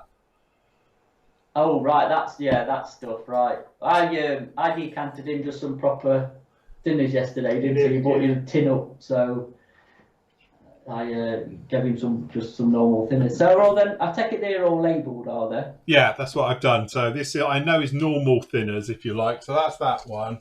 So to do them in order, you've got that one there, the black one goes there, then we've got red, because that's got the red one, and I've written SLT on that, so there you go, that's that one. That's how I do them. But this stuff is actually pretty good. I have to say, I didn't clean out my airbrush from priming that, so I came down today and it had gone rock hard. It was like proper solid. So I was like, bugger. So anyway, I tried it with a normal bit of thinners and it wasn't really working. So I broke this stuff out. This stuff is great. It literally stripped through everything. But then you need to flush it. I highly recommend, if you are using this stuff, the Mr. Tool Cleaner, is flush your airbrush out afterwards, because it strips everything out your airbrush, literally. All my chrome's gone. My nickel finish went years ago, I'm down to whatever it is, brass. But so just cleaned it out. So I neutralised it with a bit of airbrush cleaner. So, yes. Christopher's got a question. He says, I've only used self-leveling thinner, but it seems to dry very rapidly. Is there much of a difference? It depends how warm it is as well, where you're spraying, because lacquer thinners is fast anyway. Yes. But rapid thinner is quick. I tell you, this is one of those things that it needs a proper on test, and we're going to have to do something, especially when we're all together, all down here. We'll do it one day. But honestly, I can't tell the difference now using lacquer paints as I do between self-leveling thinners and rapid thinners, as in a finish. They are both exactly the same, which I know technically it shouldn't do. I just like, do you know what? I know you're into your rapid and your. I just like the normal blue one. Yeah. I think that's all right. I don't know why that always gets overlooked. It's a really good thinner. But I know what you're saying. I don't know if there's that much difference between them all. No. I don't know. Like I say, it's one of them where you do need to do a test because you just pick it up, put it in, and spray it, and not really think about it. Yeah, and I think that's what it does. It needs a proper, in-depth look at it, because from a finish point of view, the way my mind works this thing is that if you're using the Rapid, you're going to get more of a matte finish because it's drying quicker, so forth and so on. And obviously, if you're using the self-leveling, you'll get more of a glossy finish. So if you were using a mediocre paint, the way I look at it is if you're using Rapid, theory should be a matte finish. And if you were using, obviously, a self-leveling, it'll be more of a satin finish. But it don't work like that, because if you use Rapid, it dries really quick and it dries to, and I can show you on this one, a beautiful finish. So if I just show you on my overhead, I go close up and then in you can see how nice, catch it in the light, how nice and smooth that is. It's a gorgeous, it's bordering on gloss. But it shouldn't be that good, you know? Yeah. And what paint's that? That's just the Mr. Surfacer 1000 with rapid drying thinners. Right. What? No, the white underneath. Yeah. What did you spray that in? Okay, so here's the thing. This is Tamiya X2 with rapid thinners in it. Well, I've used Tamiya X1 with rapid thinner, and it's fantastic because it's like really glossy and dries within minutes. Yeah. Proper dry. So, I mean, Roger's just asked a question there, right, on our chat about does the normal blue one need a retarder? Well, no, I wouldn't say it does. You know, if you're spraying something even as big as what you're spraying, I don't know. We need to do some testing. It does need some testing. Yeah, you're quite right. You would never normally put a retarder in lacquer thinners any other time, would you? Yeah, so like most. I mean, I use Tamiya lacquer thinners without retarder in their LP range and their right. Going back to obviously my car spraying days. Yeah. We would only use a slow thinner and a slow hardener when we're doing a full repaint. So I've said, like, you don't get a dry spot because you've got to start and you've got to finish. Yeah. So you need to keep it wet. Yeah. But I never used it painting down the side of a car or painting a bonnet. It was just a normal standard stuff.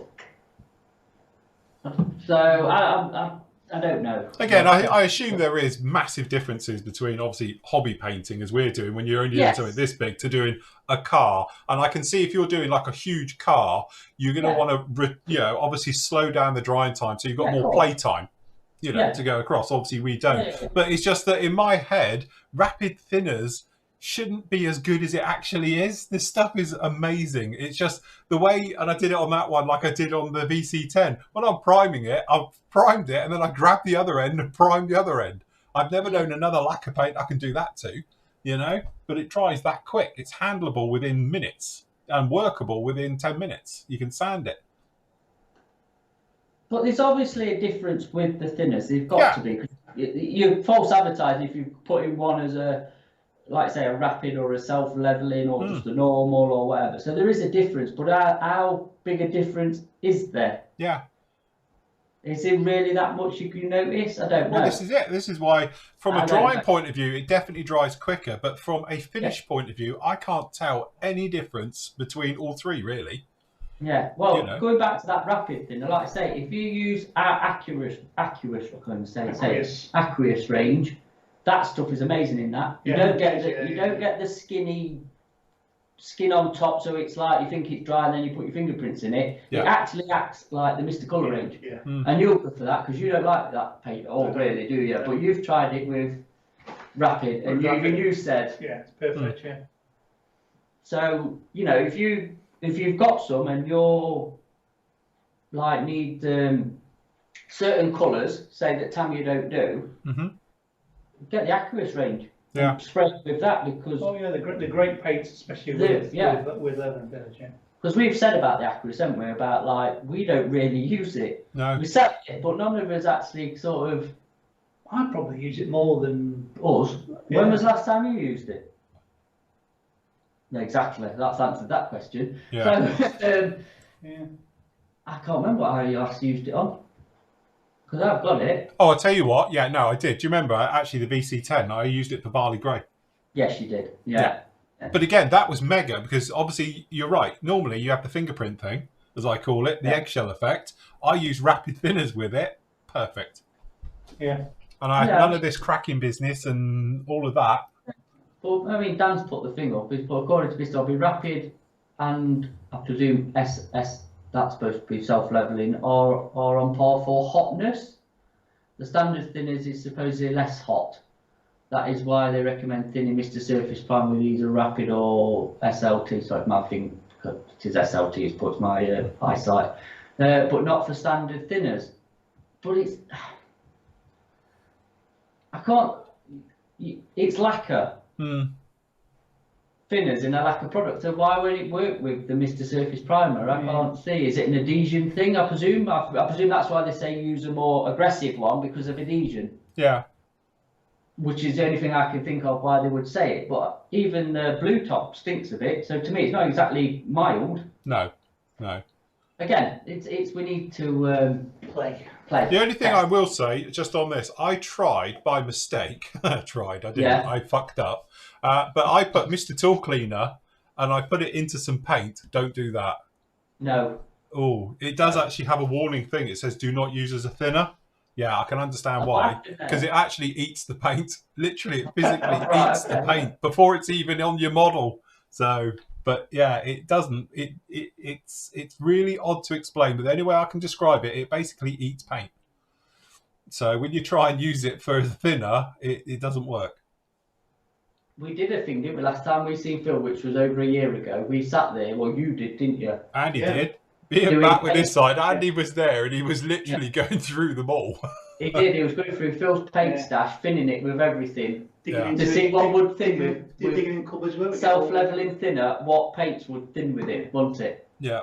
Honestly, we thought we'd got a formula of what worked with what. And then we started using different colours. For the same brand, and it all went to pot. Yeah, it did. Because I was going to do a big spreadsheet of it. I think the best one we found was it mixed primer, thin with with self-leveling thinner. Yes, it was. Yeah, was mint. Yeah, because you did it on. You could sand it within 2 minutes, and it never ripped. It never. And I've tried it with Vallejo at home, and it didn't work. No. But obviously, it's a different. Obviously, primer. Yeah. But yeah, the big one, it was brilliant. Because that one, was it one shot you've got? Is it? It was. It's mixed one shot stuff. And normally I've used it before and you can't sand it. It just rolls up. Yeah. But we used it with self-leveling thinners and it literally sanded beautifully, proper, feathered it, no problem at all. Yeah. And that was after doing it minutes later. Yeah, and it filled, didn't it? It filled because it's got that micro technology, whatever you want to call it. Nanotechnology. That's it. Scratches. It was, it was. Yeah, really it worked beautifully well with it. But again, that's the problem when you see people and they put up like paint charts. You can thin this with this. Well, that was it. We thought we'd had it sorted and we were going to do, or Andy was going to do a big spreadsheet. But then we suddenly realised it depends what colours. Because certain colours didn't like certain thinners. And it was like, so that's nightmare then. Especially if you've got a company that's got 500 colours. You've got to work out which one's thin with each to get it, I just want to say that we don't take any. You don't need any distraction for us to thin out his stash. That happens anyway. He's got away with it for an whole year now. We just not going and just. I know. Doesn't it look lovely? Stuff. I've got piles of kits everywhere. They'll come down like locusts. They'll just rip through here, and I'll come through, and there'll be a couple of empty boxes. No, your room will be tidy. Yeah, probably. So you ought to thank us. Yes. We're stopping your hoarding. My hoarding addiction. Yeah, exactly. So, oh well, shall we call it quits there? It is 5 o'clock. Because I need a wee. Oh no. Anyway, thank you very much for joining us this week. It's been an absolute pleasure. Don't forget you can go back through time if you want and go through the flooring models on the blog page. You've got all the shows that we did this week are up there available to watch. Obviously you can go to the PM store and you can get all your bits and pieces in there as well. So obviously if you're after your sundries and stuff, like we said before, at the moment the way the world is, just keep an eye on it because it changes daily, but we're usually on with you within a day or two and can tell you what's in and not, and keep up with that. Keep going with all the SIGs and group builds and things like that. Everyone's doing a fantastic job as always. And as always on a Friday, I've got a little video for you from the gallery with some of your great work that you've completed this week. So then, guys, if you are done and dusted, say goodbye. We are out of here. If this queue's okay. See you soon. Take care.